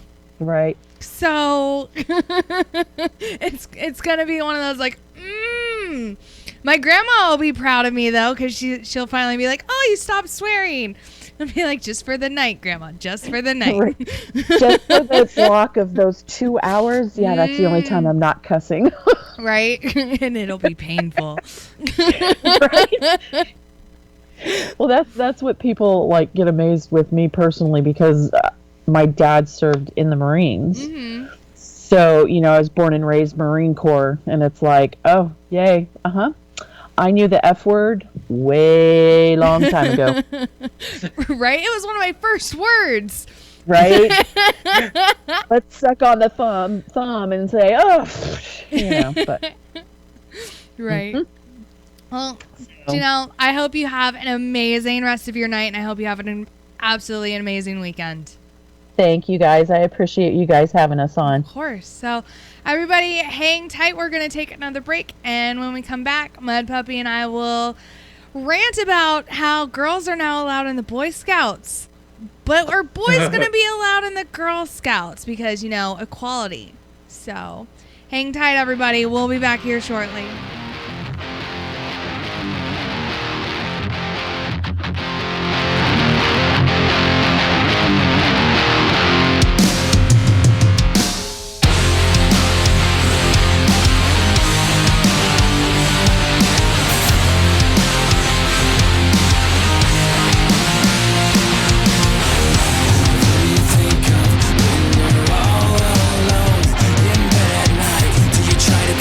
Yourself that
the shit that life has put on you.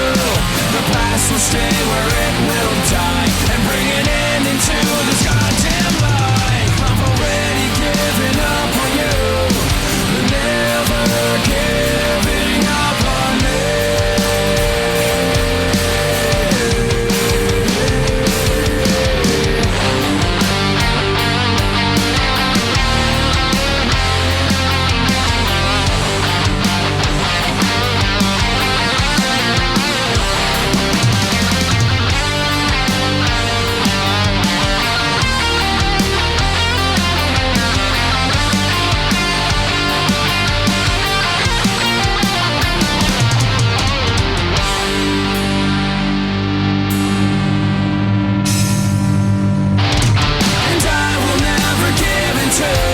All the shit that life has put on you.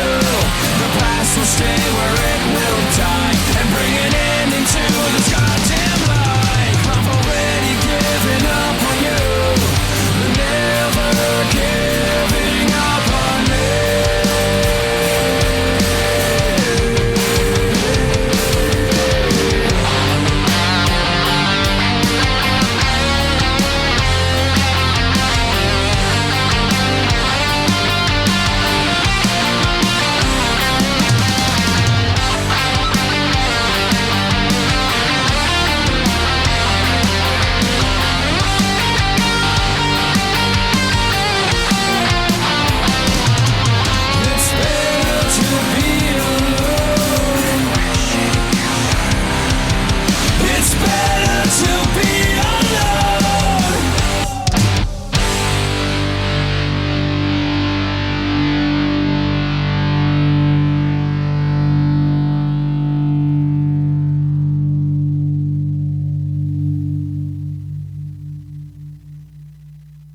WTF Nation Radio. WTF Nation Radio.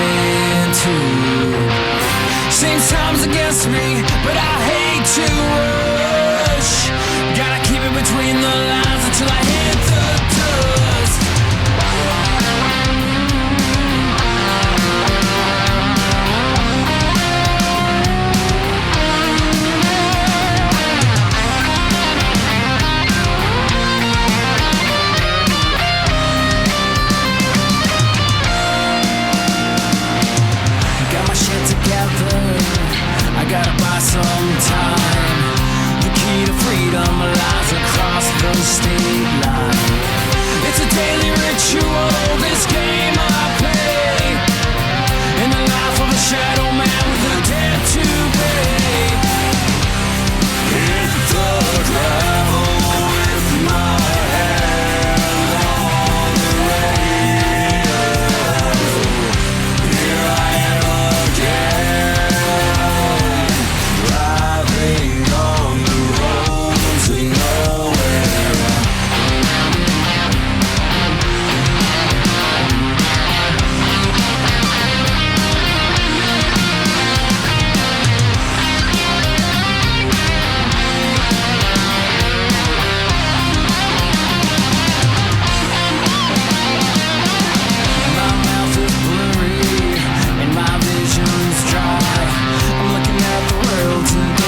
but we were forced to wait. Nobody said we had to relate. At the end it's over, I'm finally sober. I'm finally sober.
Everybody, we are back for the third and final part of Friday Night Freedom. Well, I mean, technically second, since, you know, this is only the second time we're going live. Whatever. Semantics, right? I don't know. Fucking shit. I don't know. I don't know. I don't know, apparently. Mud Puppy! Hi! Oh, there you are. I'm still here. You are still here. It's Thank always God. good. Right? So, dude, our guest tonight. That was awesome. Right? I mean, Yeah. do you not agree? She is awesome. I mean, what they're doing, I'm still trying to get over that whole shipping cost of what they've spent in shipping. Right? Oh my God. What was it? Like I upwards did of the math, 80,000? No, $4.8 million. In shipping? Yes. They've shipped 400,000 packages since they've been around. At $12 a piece. That's going on the light side. That's not counting those $14 packages and stuff.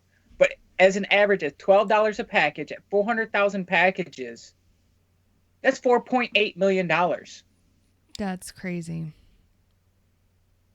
Absolutely crazy. But at the same time, awesome. It is. So that, you know, I can't even call them a small organization. Right. Because obviously they're huge. Yeah. But for them to come up with that many donors is just phenomenal. I mean, I love it. And it helps there. I mean, if anybody's not familiar with the Palm Beach area, I've got some friends down there. And where she's talking about Palm Beach Island, that's like the who's who of retirement communities. That's the who's who. Yeah. Like, it's typical for them to do a champagne brunch every day. Oh. The like champagne type of deal. Yeah, champagne, like, because you're fancy and it's French. So champagne. Like, yes. You gotta say all the letters, right?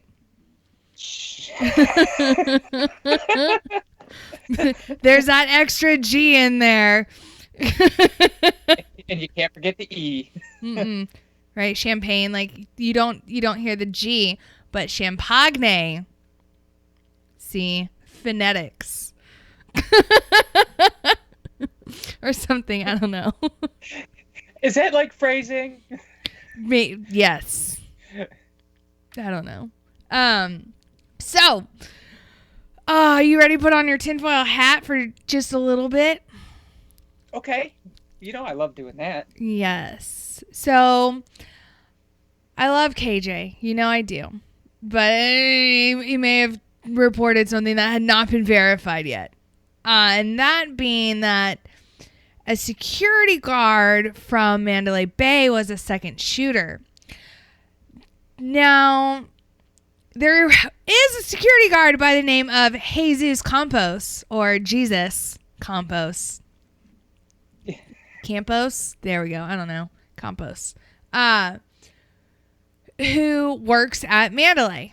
Whether or not he was a second shooter, it's tinfoil hat worthy. We're not really sure because only fake CNN has reported that. And like by fake CNN, I mean like a fake CNN site and not like the real CNN, right? Yeah. So apparently, though, this Jesus dude was supposed to give an interview today. And fucking pop smoke, and now no one can find him. So the article goes on to say, where in the world is Jesus Campos? It's like, where in the world's Carmen Sandiego? But in real life. So the Mandalay Bay security guard, shot by Stephen Paddock, in the moments leading up to the worst mass shooting in modern history, or U.S. history anyways, was set to break his silence Thursday night with 5 TV interviews, including one on Fox News. Except when the cameras were ready to roll and media gathered in the building to talk to him, Campos reportedly bolted. And as of early Friday morning, it wasn't immediately clear where he was. Wait a minute. Didn't he get shot in the leg? Yes. So he didn't get away very fast. No. In theory, right? I mean, and like, I don't know if he's gone crutches or like has a little walker or a cane, but I'm sure if he was moving downhill, he could pick up some speed. But Vegas is pretty flat, so. But yeah, no, he like popped smoke and was like, deuces, bitches. And they don't know where he is. So, Hillary got him. Right. Oh, yes. George Soros. Or, right? What did he have on Hillary Clinton? Yeah, Hillary got him. I knew it. No. So his union president told anchors, we were in a room and we came out and he was gone. We went in, he came out, and he just wasn't there. I don't know what to tell you, and he just wasn't there. There was a puff of smoke.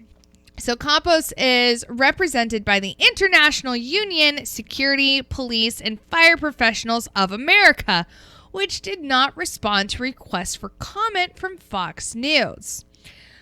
Fox News' Sean Hannity tweeted out that Campos, who was scheduled to appear on Hannity Thursday night, canceled his appearance. Little is known with Campos, with few pictures to emerge of the security guard and no apparent online footprint surfacing to provide details about one of the central figures in the mass shooting. Now, that right there makes me really suspicious. It's 2017. My 3-year-old nephew has a pretty large online footprint. And again, he is 3. Oh, speaking of family, quick shout out. Happy birthday to my little brother. He's 23 today. Happy birthday, bro. Right? He's 23? Yes. Don't feel bad. I don't know the ages of any of mine. No, he is. Like, I know the ages of my younger siblings. The older ones, I'm like, all right, hold on. Now I have to do like more math. But no, so okay. So anyways, back to this dude. So yeah, so allegedly this man, like Stephen Paddock, has no online footprint at all. And a search for him reveals limited pictures. Where is my OPSEC monkey? because I'm sure he can find information on this dude. Like, get him up on this case. Monkey, where are you? We need a monkey call or something. Right?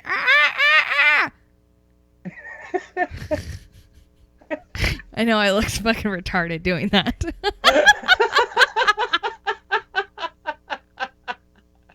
Worth it. Careful, I wouldn't try to. You don't know what you just said in Monkanese. Right? I know. Right? Fucking out of nowhere, fucking a monkey's gonna come in. And with the power that he has, I would be scared about your internet footprint at this point. I got nothing to hide.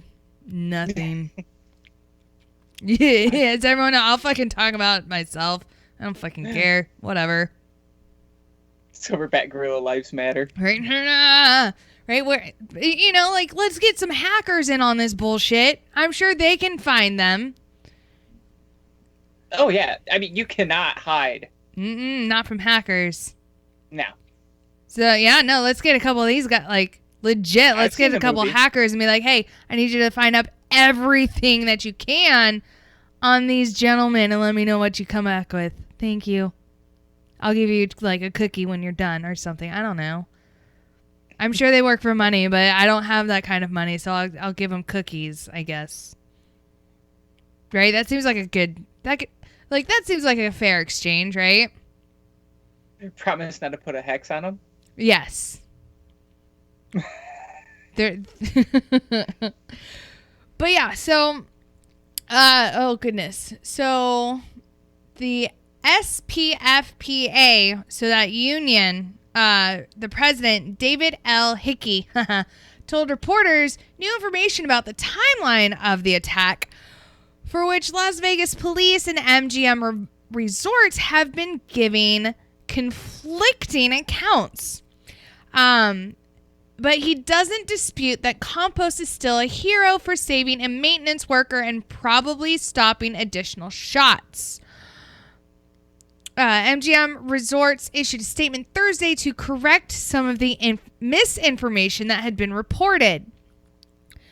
They said, we know that shots were being fired at the festival a lot at the same time as or within 40 seconds after the time Jesus Campos first reported that shots were fired over the radio, the statement said. Metro officers were together with armed Mandalay Bay security officers in the building when Campos first reported that shots were fired over the radio. These Metro officers and armed Mandalay Bay security officers immediately responded to the 32nd floor.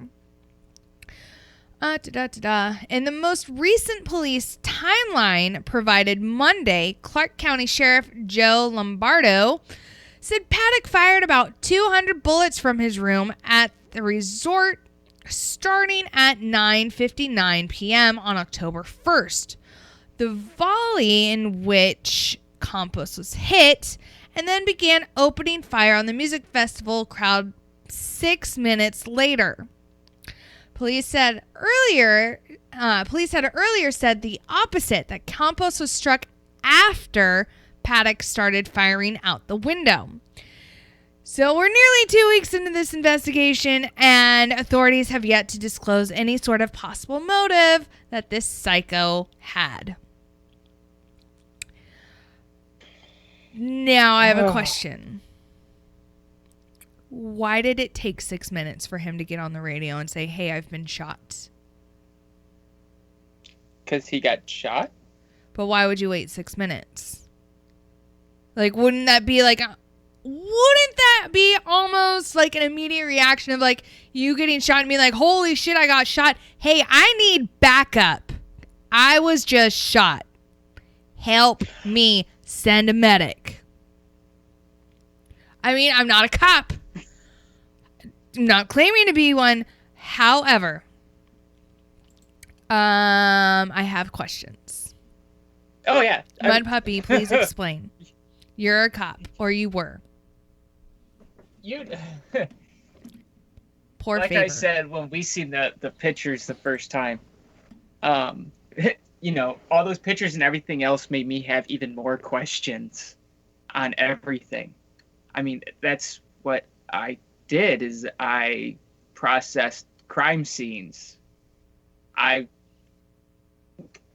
My sole purpose was to look at those pictures and look at, walk into situations like that and try to recreate exactly what happened. But something's just not meshing. Mm-hmm. There's not, for as many rounds that you heard fired, you don't see that many rounds laying on the ground, the empty casings laying on that ground there. Like in the That's hotel room? One. In the hotel room, from what I can see from those pictures. Well, I mean, wouldn't some of them have fallen out the window if he had the majority of the weapon out of the window and not just like the very tip of the barrel? Look at the video. Oh, I mean, you didn't see the flash coming from those two upper windows, which means that he was firing from inside of the windows, or you would see it. You know what I'm saying? Mm. And think back to going to the range. Where did your empty casings eject to?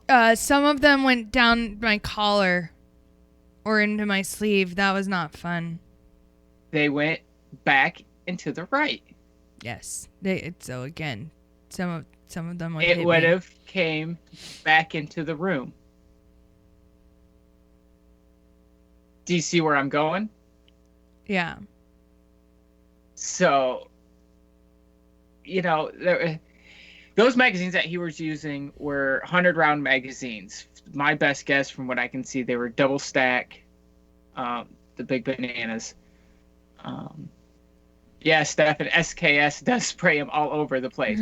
But if you look at the weapons he was using, for the main weapons were Daniel DeVent's, I believe it was the Series 4, I think it was, which is AR platform, which goes back into the right.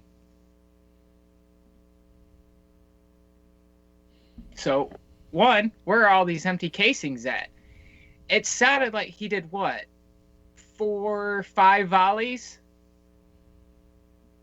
So that would have been, 500 rounds, 600 rounds. So you had 500 people injured, 49, I think.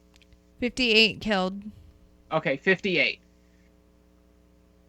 So you're looking here at least 500 rounds were fired. Mm-hmm. Because the injuries, they never specified if those were GSW's, gunshot wounds, or if those were trampling type deals, injuries. Broken leg from trying to jump a fence, something like that.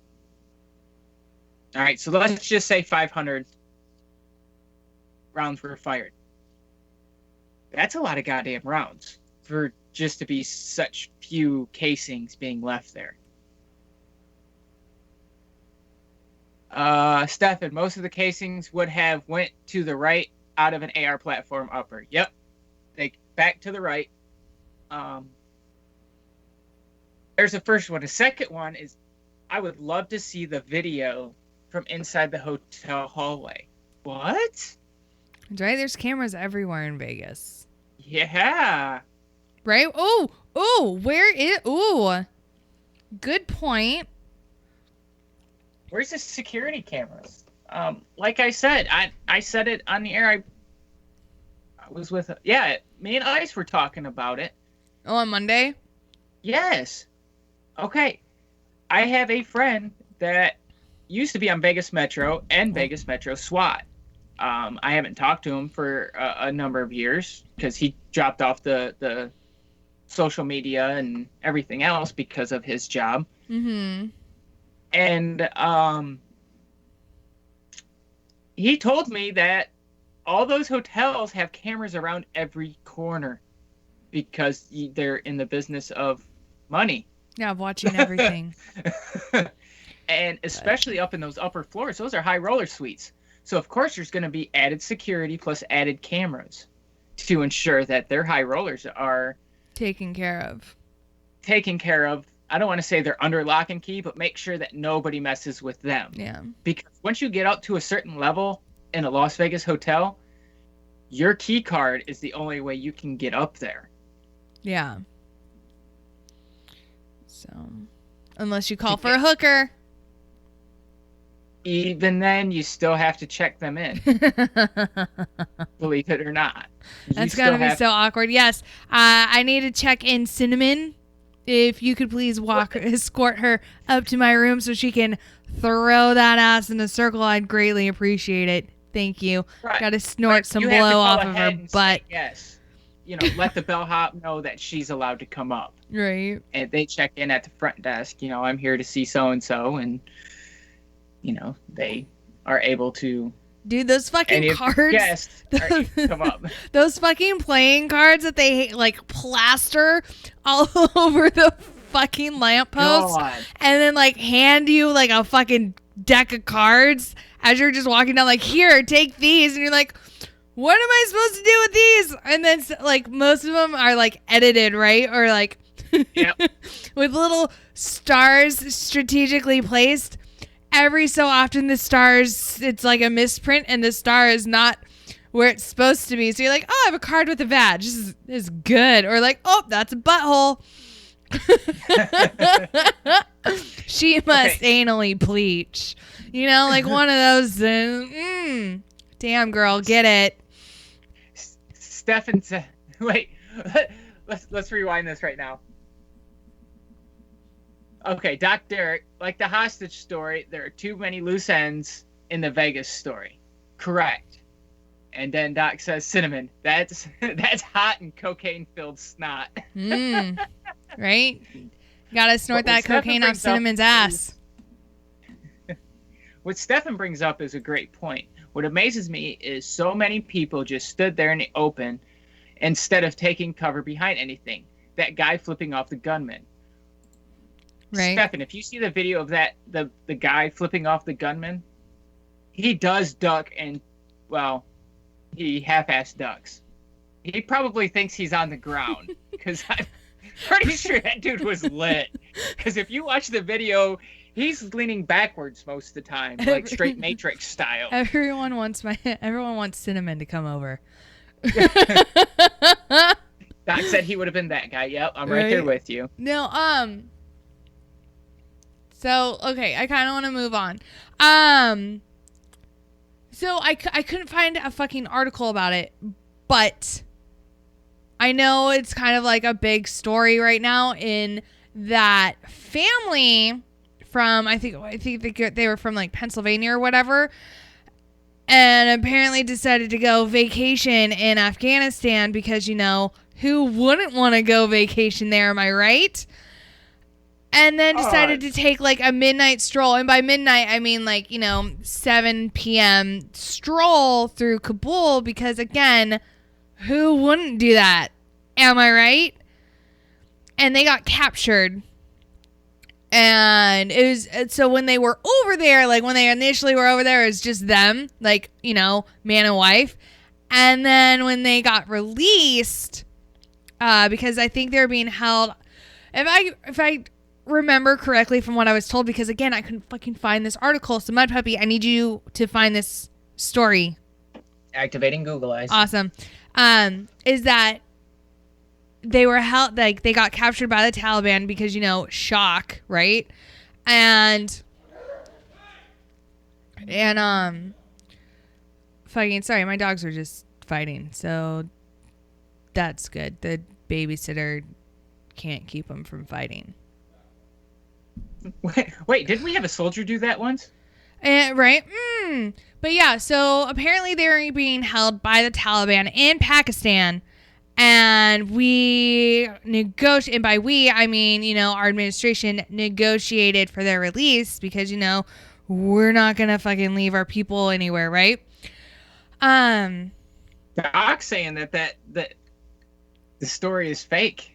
Oh, see... right? God, stop yelling at me, Doc. God damn, I'm just telling you what I was fucking told. Anyways, so basically, what I found interesting was that it was like, 2 people were left like originally, and then 3 came back because somehow she gave birth 3 times while being held captive. Thanks, Doc. And which that amazes me. One, that you would even be in the mood to, I don't know, fuck while being held prisoner, allegedly. Like let alone once, but then to go and like be like, hey, you want to try for a want to try to get pregnant again? Like, no, I'm in a cave. I haven't showered. You don't want to go down there. I don't want to go down there. No. Right? Don't. Yeah, that was the other 3 kids in captivity. Right? Yeah. Right? Huh? So the thing is, though, from what I had heard or what I was told, is that they were afraid to come back to the U.S. because the husband apparently had been married to a woman who was in the Taliban before. And so he's worried that he's now going to get arrested if he is going to be on a watch list when they come back. I mean, if you think about it, they fucking should. They spent how many years? They were over there for fucking years. And now they've got kids who've been fucking indoctrinated, like in the Manchurian Candidate and shit. All of them need to be on a fucking watch list.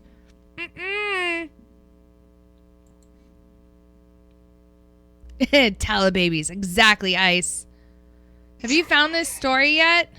I'm working it. Yeah, fucking, it's crazy. My doc told me that story. He's like, have you seen that? I'm like, dude, I've been scrubbed into your room. I don't know what you're talking about. And he's like, it's all over the news. And I'm like, okay. So I go to look for it and I can't find it. And I was like, God damn it.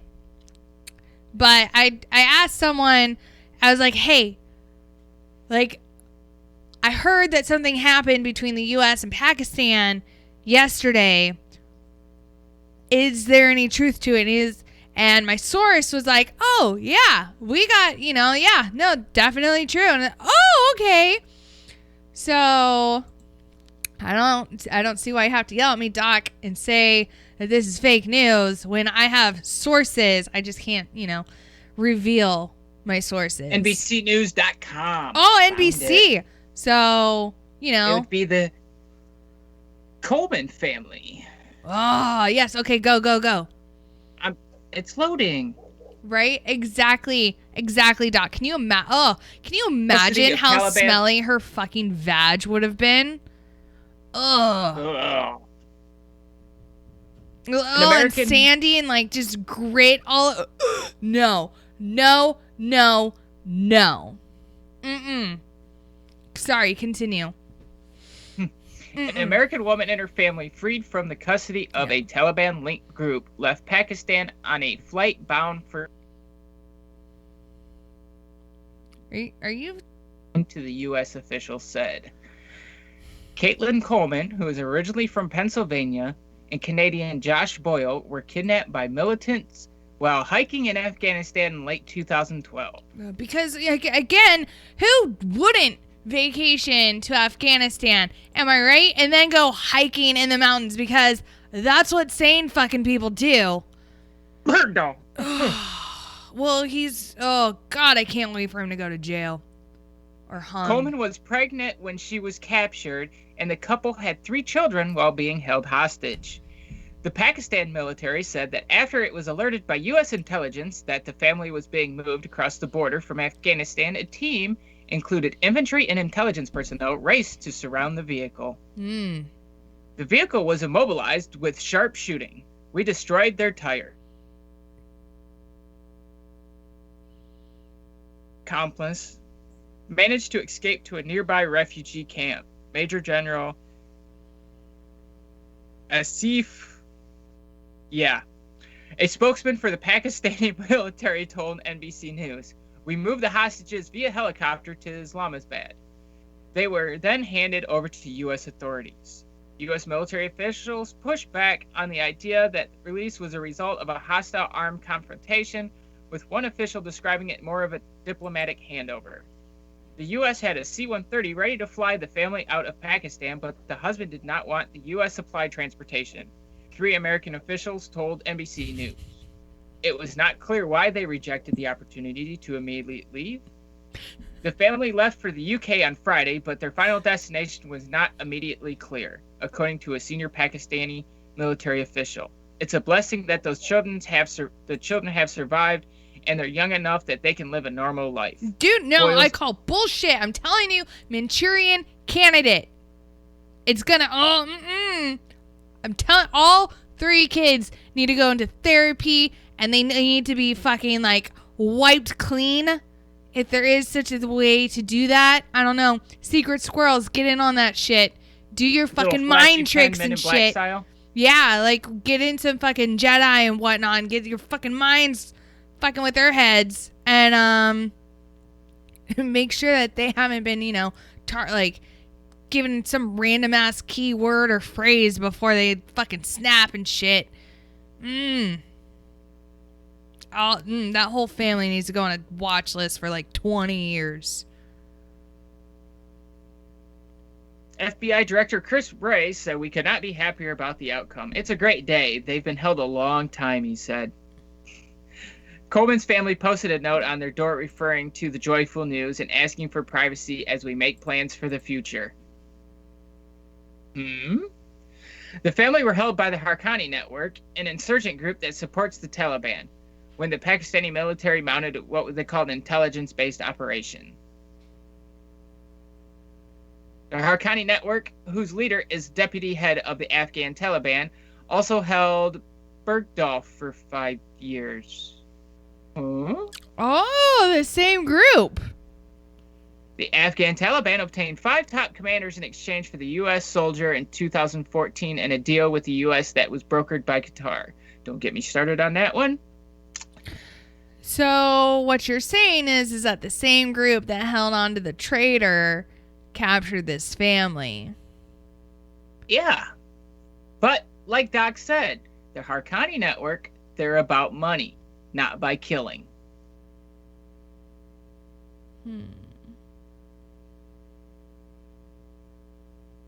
They know they have an American. They know they have a Canadian, so they know they're going to get something out of the deal. It's very, very interesting. I thoroughly enjoy that Pakistan was the one who captured them and was like, here, take them back. We got your people. We're sorry. I don't know. We're sorry we harbored bin Laden. We're sorry. Oh. We'll cooperate with you. You ready for the twist? Yes. The couple had pleaded their release for propaganda videos released by their captors. In one released in December, Coleman referred to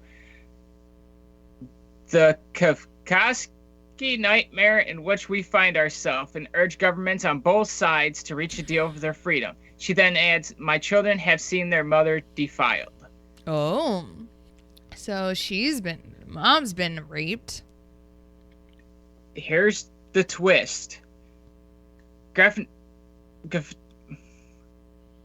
Gafoor said no prisoner exchange or ransom money was involved in freeing Coleman, Boyle, and their children. This is where it gets interesting. Before he married Coleman, Boyle was briefly married to the sister of Omar Kadir, a Canadian who spent 10 years at Guantanamo Bay after being captured as a teenager during a firefight at an Al-Qaeda compound in Afghanistan. So, yeah, no, that's what I said. That's what I fucking said. He was married to like a Taliban leader, like a sister to the Taliban leader. He was not a leader. He was a teenager. Omar Kadar is the one that chucked the grenade. Chuck the grenade where? Dude, there's a lot of fucking grenade chucking in the last 17 years. Sorry, 16. Well, this was the big one because he was so young. Dude, I need you to narrow it down. I'm working on it. He was the one that was, they had captured him. He was a teenager, so they didn't think anything about it. He grabbed a grenade and chucked a grenade into a tent of soldiers. I don't remember this story at all. I remember it very well because he was housed in Guantanamo Bay, Cuba in 2002, 2003, and released in 2004. Why was he released? Because he was not a... boy, yeah. He just... Yeah, he was a boy. But why was he released? He was a kid. Because he was a kid. But why was he released? I don't know. Why was anybody released from Guantanamo? I don't know. Well, there was a lot of them that were released because they were, oops, our bad. Because back then, but Obama let him go. Yes, Doc. Well, it was before that he was actually, wasn't he the one that? You sure it was Obama? It wasn't before that? I just want to know why he was released when they knew that he was the one who threw a grenade into a tent. I might have had the two confused, which is possible. I hope you see this death glare coming your way. Oh, it's not like there wasn't a freaking couple hundred of them lodged in Guantanamo. It's hard to remember what everybody did. Way to go, Mud Puppy. But we didn't have kids housed in Guantanamo Bay. Don't worry about that. You kept them outside? No, there was never any kids in Guantanamo Bay. Oh, allegedly. But yeah, allegedly. So, all right, I want to move on. I found something interesting that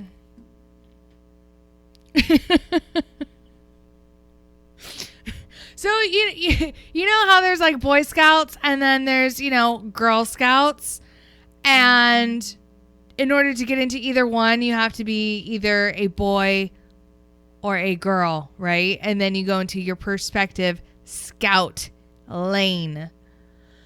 As of Thursday, I think, right? I think it was Thursday. Yeah. Boy Scouts of America leadership has decided to open up the Cub Scouts and Boy Scouts to girls, and to allow girls to obtain the rank of Eagle Scout. Because I can't fucking tell you why. I honestly, I don't know why. I think it's stupid. But Mud Puppy, I know that you are a Boy Scout leader, or like a troop leader or a den leader. I don't fucking know what it's called. I don't have kids.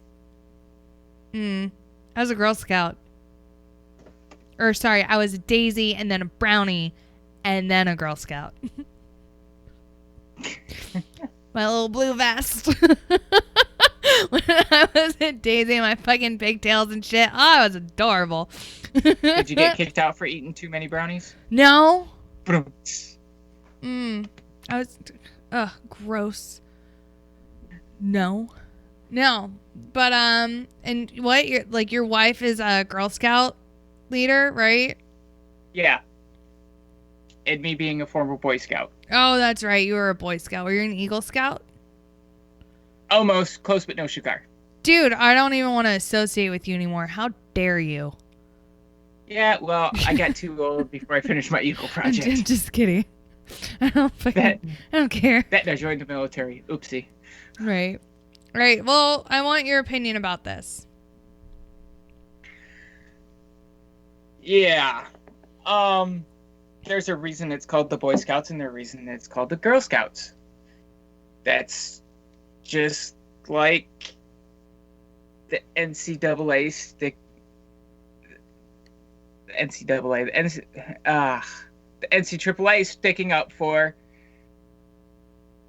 somebody who's white. It doesn't happen. They're supposed there's a line. There's organizations for everybody. The Boy Scouts are for the Boy Scouts. The Girl Scouts are for the Girl Scouts. Yes, Doc, that NAACP. I don't know how to explain it without sticking a big fat foot in my mouth. Do it. Somebody posted a meme that says, "We went to summer camp. I went to summer camp, and now I'm pregnant." I can almost guarantee that's going to happen. Dude. Oh my God, that would be so bad. Because I was staff for a couple years at a camp. And we had females on staff. 2 of which became pregnant just in that one summer. Like by the scouts or like by other staff? Flowing boys are going to do with the girls that go with them. Because once they get up to that 16, 17, 18 years old. Where the fuck have you been? Kids have been fucking like for the last couple of years, starting at like 12. Don't say that. Surprise! It's true. Why do you think they've like kind of moved health ed up, or I should say down in grade? Yeah. Because kids are fucking now before they hit fucking teenagers. But sorry, I know you've got like, you know, a couple around that age group. Sorry. Yeah, that's why I said shit. I mean, it's fucking truth though, and like burying your head in the sands is only gonna make her wind up pregnant. So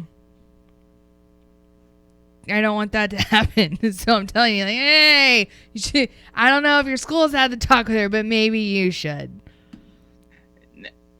Yeah, it's getting that point, dude. You gotta embrace it. I know. But they're going to have to separate cabins and tents. Where I worked, there was no cabins. It was tents. And, yeah. I mean, even back in the 90s, we were catching boys in other boys' tents. I mean, you know, it happens. Oh, hey, so Digging Locket. Hey, Mud Puppy. Digging Locket wants to know why you so sexy. It happens. Because I know he ain't talking about me. It happens.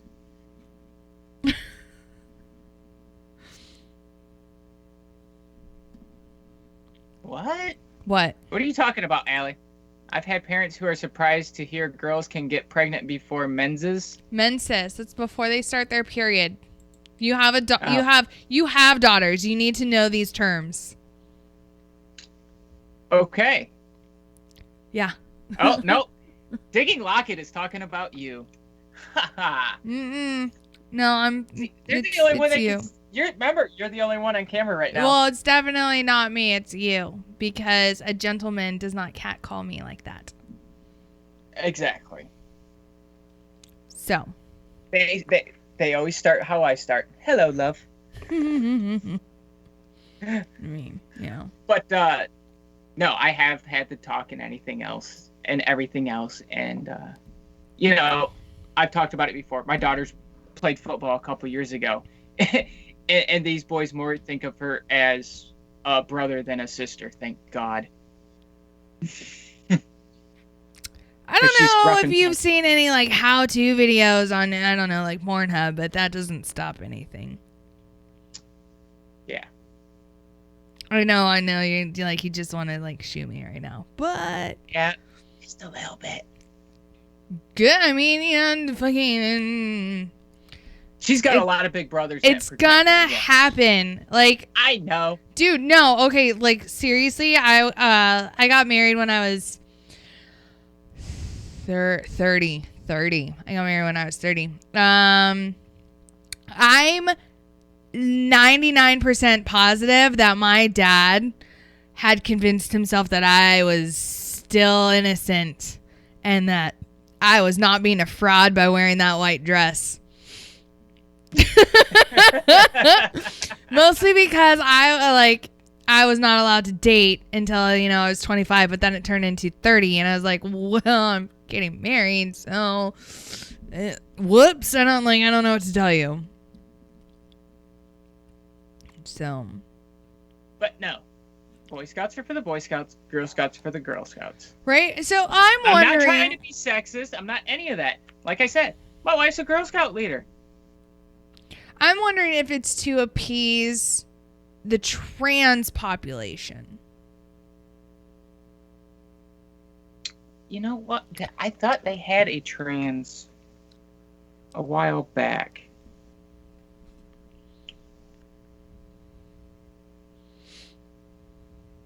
That tried to get in. Don't be stupid.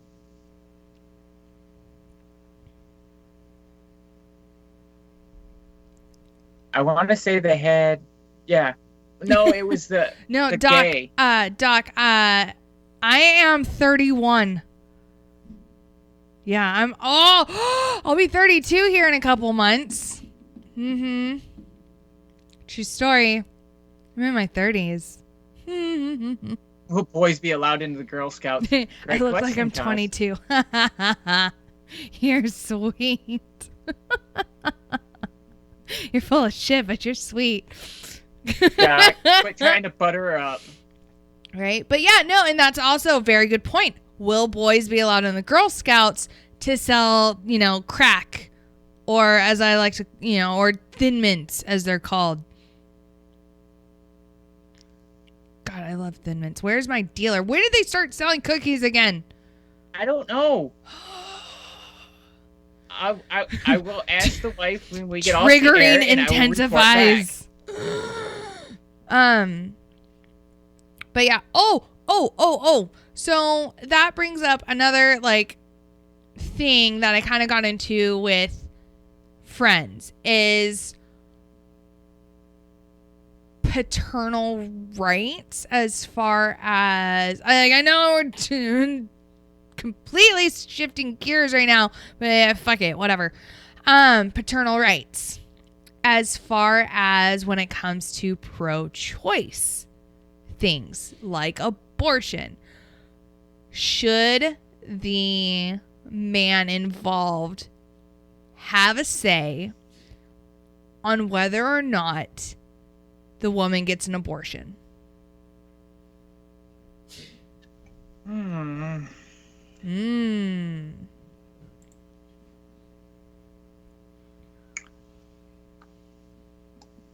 am a pro-lifer up to a point. Yes, he should have a right to find out. I mean, not find out.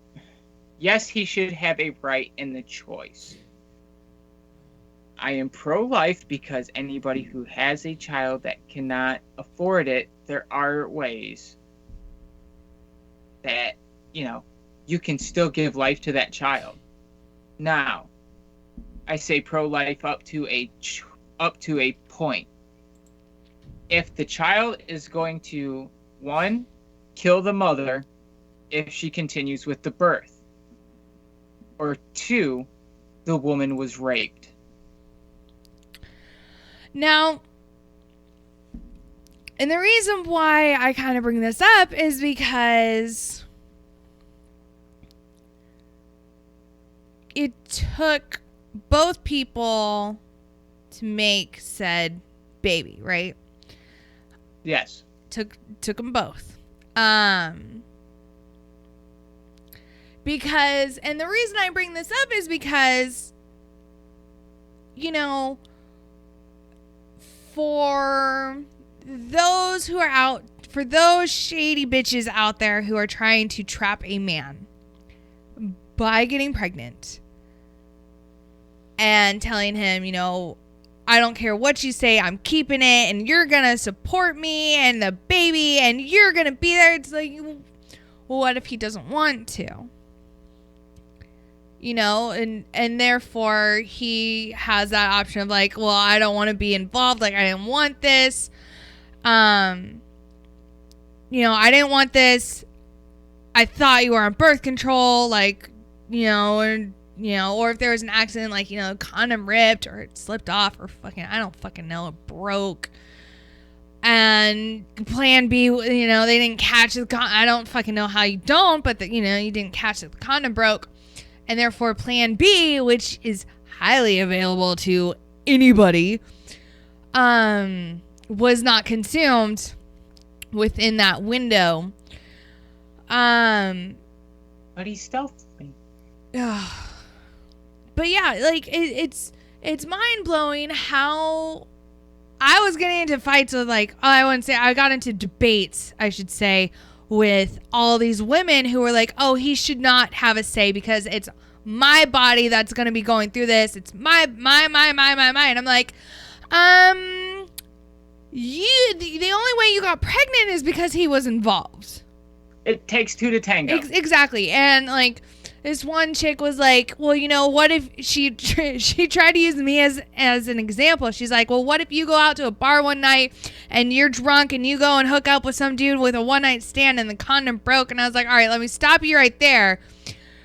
One, I don't do that. Two, I don't fuck people I don't know. That's how you get diseases. I don't do that. And I was like, so that wouldn't happen. And then three, if I noticed that the condom fucking broke, you bet your ass I'd be over at Walmart like the next day spending $40 to get that Plan B pill because obviously I had not planned to get pregnant. So I'm going to make sure that I don't get pregnant by taking this contraceptive to make sure that I don't get pregnant, because so when it comes to aborting it, I definitely think, and I have this strongest opinion and belief that both parties need to be involved. And yeah. Sorry. Oh, clothes hanger. I think you just seen it too. Right, you can get a clothes hanger. Yeah, you can get those at Walmart. But yeah, no, Plan B is offered at Walmart for those of you who don't know, and active duty. Fun fact, you can get Plan B at the pharmacy on post without a prescription. And children as young as 12 can actually go to the pharmacy on post and ask for Plan B without a parental notification and without a doctor's slip. Fun fact, and it's free. So, there is no excuse really to get to the point where you're like, well, it looks like I gotta abort it because Plan B is super available. Like it's fucking everywhere. True story, Ice. True story. Yeah. No, true. Yeah, true that.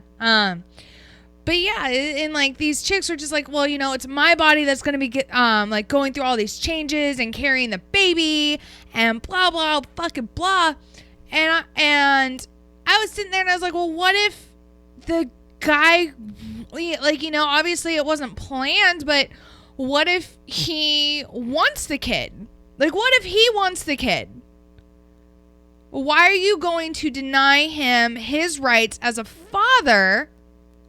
Just because you don't want to get pregnant, like you didn't want to be pregnant. Obviously, he's manning up and he's trying to be responsible and being like, all right, well, shit, I got you into this situation. I'm going to now help you. But if he's not given that chance to say, no, I want to be, I'll take the kid. If you really don't want it, I'll take it. And like be there and actually be a dad. Like, why would you deny him that? Yeah. I don't understand that. Stefan brings up a good question. Do the MPs get involved if a kid that is 12 years old goes into the TMC and asks for Plan B? No, MPs do not get involved. It's HIPAA. It's confidential. That would that would be an extreme violation of HIPAA. Unless the child says, yeah, I was raped. Exactly. Unless the kid says, you know, I was raped. But in that case, they would then, hospital personnel would then escort said child to the ER where they would get, a rape kit would be administered. They'd have counselors there and they'd explain it to the kid. That's when they would notify parents. Those circumstances, yes, that's when everybody fucking gets involved. A 12-year-old who's been out being a hoe, because there are 12-year-old hoes, and just is like, hey, I need plan B. No questions asked. All right, here you go. Because, yeah, I've delivered to a 13-year-old. So, yes. Yes. She got pregnant when she was 13. Delivered at 14. The doctor begged the mother to let us put the 14-year-old on birth control because statistically, she's going to get pregnant again within the next couple years. Statistics. Yeah. It's fucking fact, people. And the mother said, absolutely not. She will not be on birth control because she should not be having sex anyways. Well, you're holding proof that she is having sex. The proof is in your arms. But okay. Sure as shit, by the time she was 15, she was pregnant with baby number 2. Mm-hmm. Oh, snap. Yeah. So, yeah. Yeah, so. Yes. Speaking of rape, you've seen it and I've seen it. The chicks that call the fake rape. Oh, yeah. It's all fun and games until you pull that rape kit out. When you start unboxing that rape kit and you start explaining to them, all of a sudden their whole mind changes when you tell them what they have to go through. See, I never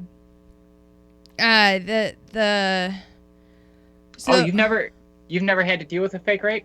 No. And also I've never gone through that. Because the first time. Oh, you never worked in the ER. That's right. The first time that I got assaulted, I did everything I wasn't supposed to do.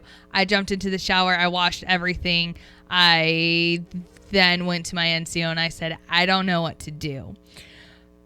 And then, yeah. And then, the second guy who did it, it was technically it would be considered spousal rape, considering I was dating him at the time, and so yeah, and I never fucking got that looked at because I had low self-esteem and I was like, nobody really loves me, and it was bad. I love you. Right? But yeah.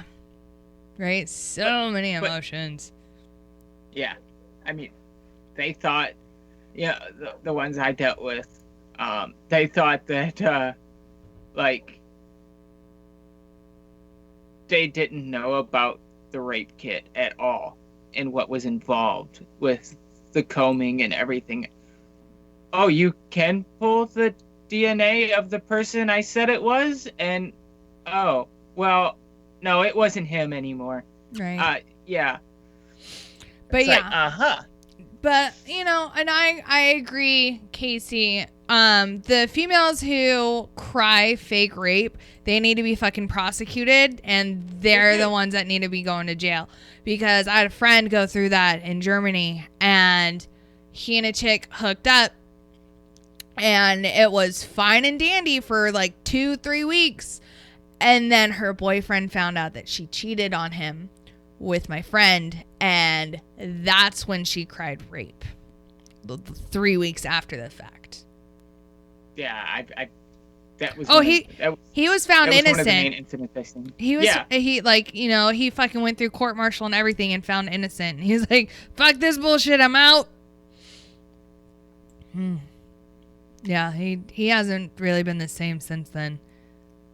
Because you know fucking military justice. You're guilty until proven innocent. So. Yep. Yeah. But yeah. The blotter comes out the day after you are arrested with all of your charges. Mm-hmm. No, I've been on a blotter a few times. A week later, it goes to JAG for an opine on which charges will stick, which ones won't. And the only people that really see the amended case is the chain of command. Right. But that's after the blotter report's already gone out and all the major people of the installation have seen it. And if your installation newspaper has the blotter report, which some do, it's posted into the Post newspaper with names redacted until you do get charged. But anyways, dude, we're way past time. Are we really? Dude, look at your clock. Oh, wow, it's 11:07. Eastern Standard Time. You're doing housekeeping. All right. Let me pull it up. I didn't have my email open. I'm a bad boy. All right. So while you pull up that email so you can go over all of our upcoming guests, we have a show 7 nights a week. And tonight is Friday Night Freedom. Tomorrow is going to be Saturday Night Savagery with Jay Reddy and Pookie. Sunday is normally rerun of The Green Room because we are revamping it. So we it's under construction and shit. Monday we've got the Monday edition with Ice and Cuffs. Tuesday is Tied Up Tuesday with myself, Minx, and Gray Cloud. Wednesday is WTF Wednesday with Jim Beam and Pookie. And Thursday is Sergeant's Time with Ice, Mike Golf, Doc Madness, and sometimes Gray Cloud. And then also during our afternoon shows, because we have an afternoon show back, on Tuesdays and Thursdays, we have Jose's Taco Truck with KJ and Ghosty. And our afternoon shows go from noon Eastern until 1400 Eastern Time. So, yeah, you got the guest up? It's loading. Because I have everything else secondary when I have my computer running. There it is. So, October 16th, which will be Monday, we have Thomas Marchese, who's the director of the film Fallen. After nearly losing his life in the field, Thomas Marchese medically retired from the Soledad Police Department as a sergeant in 2016. A 14-year law enforcement veteran, he spent many years as a homicide detective as well as a gang narcotics expert and tactical team leader instructor. He made this film to educate the public. Not only will this film serve as an educational snapshot of history, but its raw honesty and intimately candid perspective will serve as a tribute to all those who have sacrificed everything so that we may enjoy the safety and freedoms we all take for granted. And on the 17th, Tuesday, John Jackson from MWD TSA, Army veteran Jonathan Jackson from Military Working Dog Team Support Association will be on to explain what exactly a dog handler does. Military Working Dog Team Support Association is a nonprofit organization that supports military working teams by a variety of means. Some of these care packages: handler recognition, hero dog awards, veteran dog handler cause support, and support for memorials. Their causes are great, and their organization may be small, but it is mighty. They make an impact daily on the lives of dogs and handlers, both veterans and active duty. They spend a lot of time educating the general public, and their award-winning newsletter, Kennel Talk, is available free online. And then Wednesday, the 18th, we got Brian Groves, Wendell Lay, and Logan Van from Codename Bootstrap. Codename Bootstrap is a new nonprofit organization that has the goal of helping vets help other vets through actions of compassion, a listening ear, or just being there for a brother or sister in arms. And on the 19th, Thursday, I can't wait for this one, Jonathan Kopinger from CBS Radio ConnectingVets.com. A California native, Jonathan Kopinger reports full-time on the Department of Veterans Affairs for ConnectingVets.com. Jonathan joined the Navy in 1987, assigned as a broadcaster with the American Forces Network. Took him to Puerto Rico and Italy. While based in Naples, he anchored a weekly TV news magazine for the U.S. Naval Force members across Europe. After leaving military service, Jonathan joined the Walt Disney Corporation, working as a conservation educator on the team that opened the company's Animal Kingdom Park in Orlando, Florida. Moving to the Washington, D.C. area in 2000, he worked with the Trade Association before achieving a lifetime-long goal of becoming a civil servant with the Department of Veteran Affairs. There he served as an administrative officer, then managed programs in the office that coordinates continuing education opportunities for VA healthcare providers. He also hosted the department's monthly TV news program, The American Veteran, work that earned him an Emmy Award nomination. Jonathan lives in Virginia with his husband and 2 dogs. And as always, don't forget, we have sponsors, as in like partnerships. War Horses for Veterans. I have not gone yet, and I really want to go. Minx, can you talk more since you've been there? It's amazing. It's a weekend of like peace, and I'm trying to go back actually.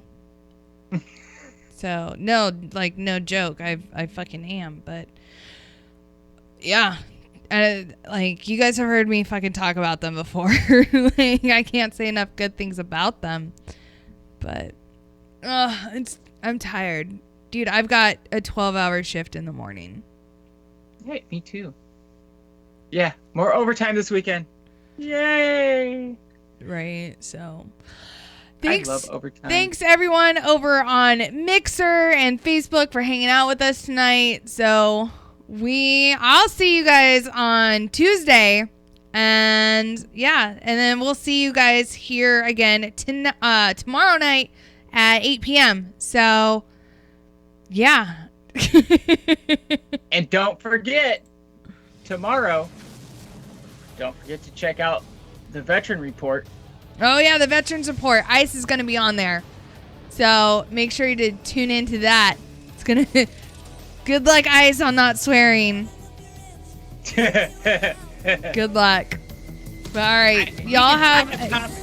I have confidence in him. He will be able to do it. All right, y'all have a great and safe weekend, and I will see you guys next week.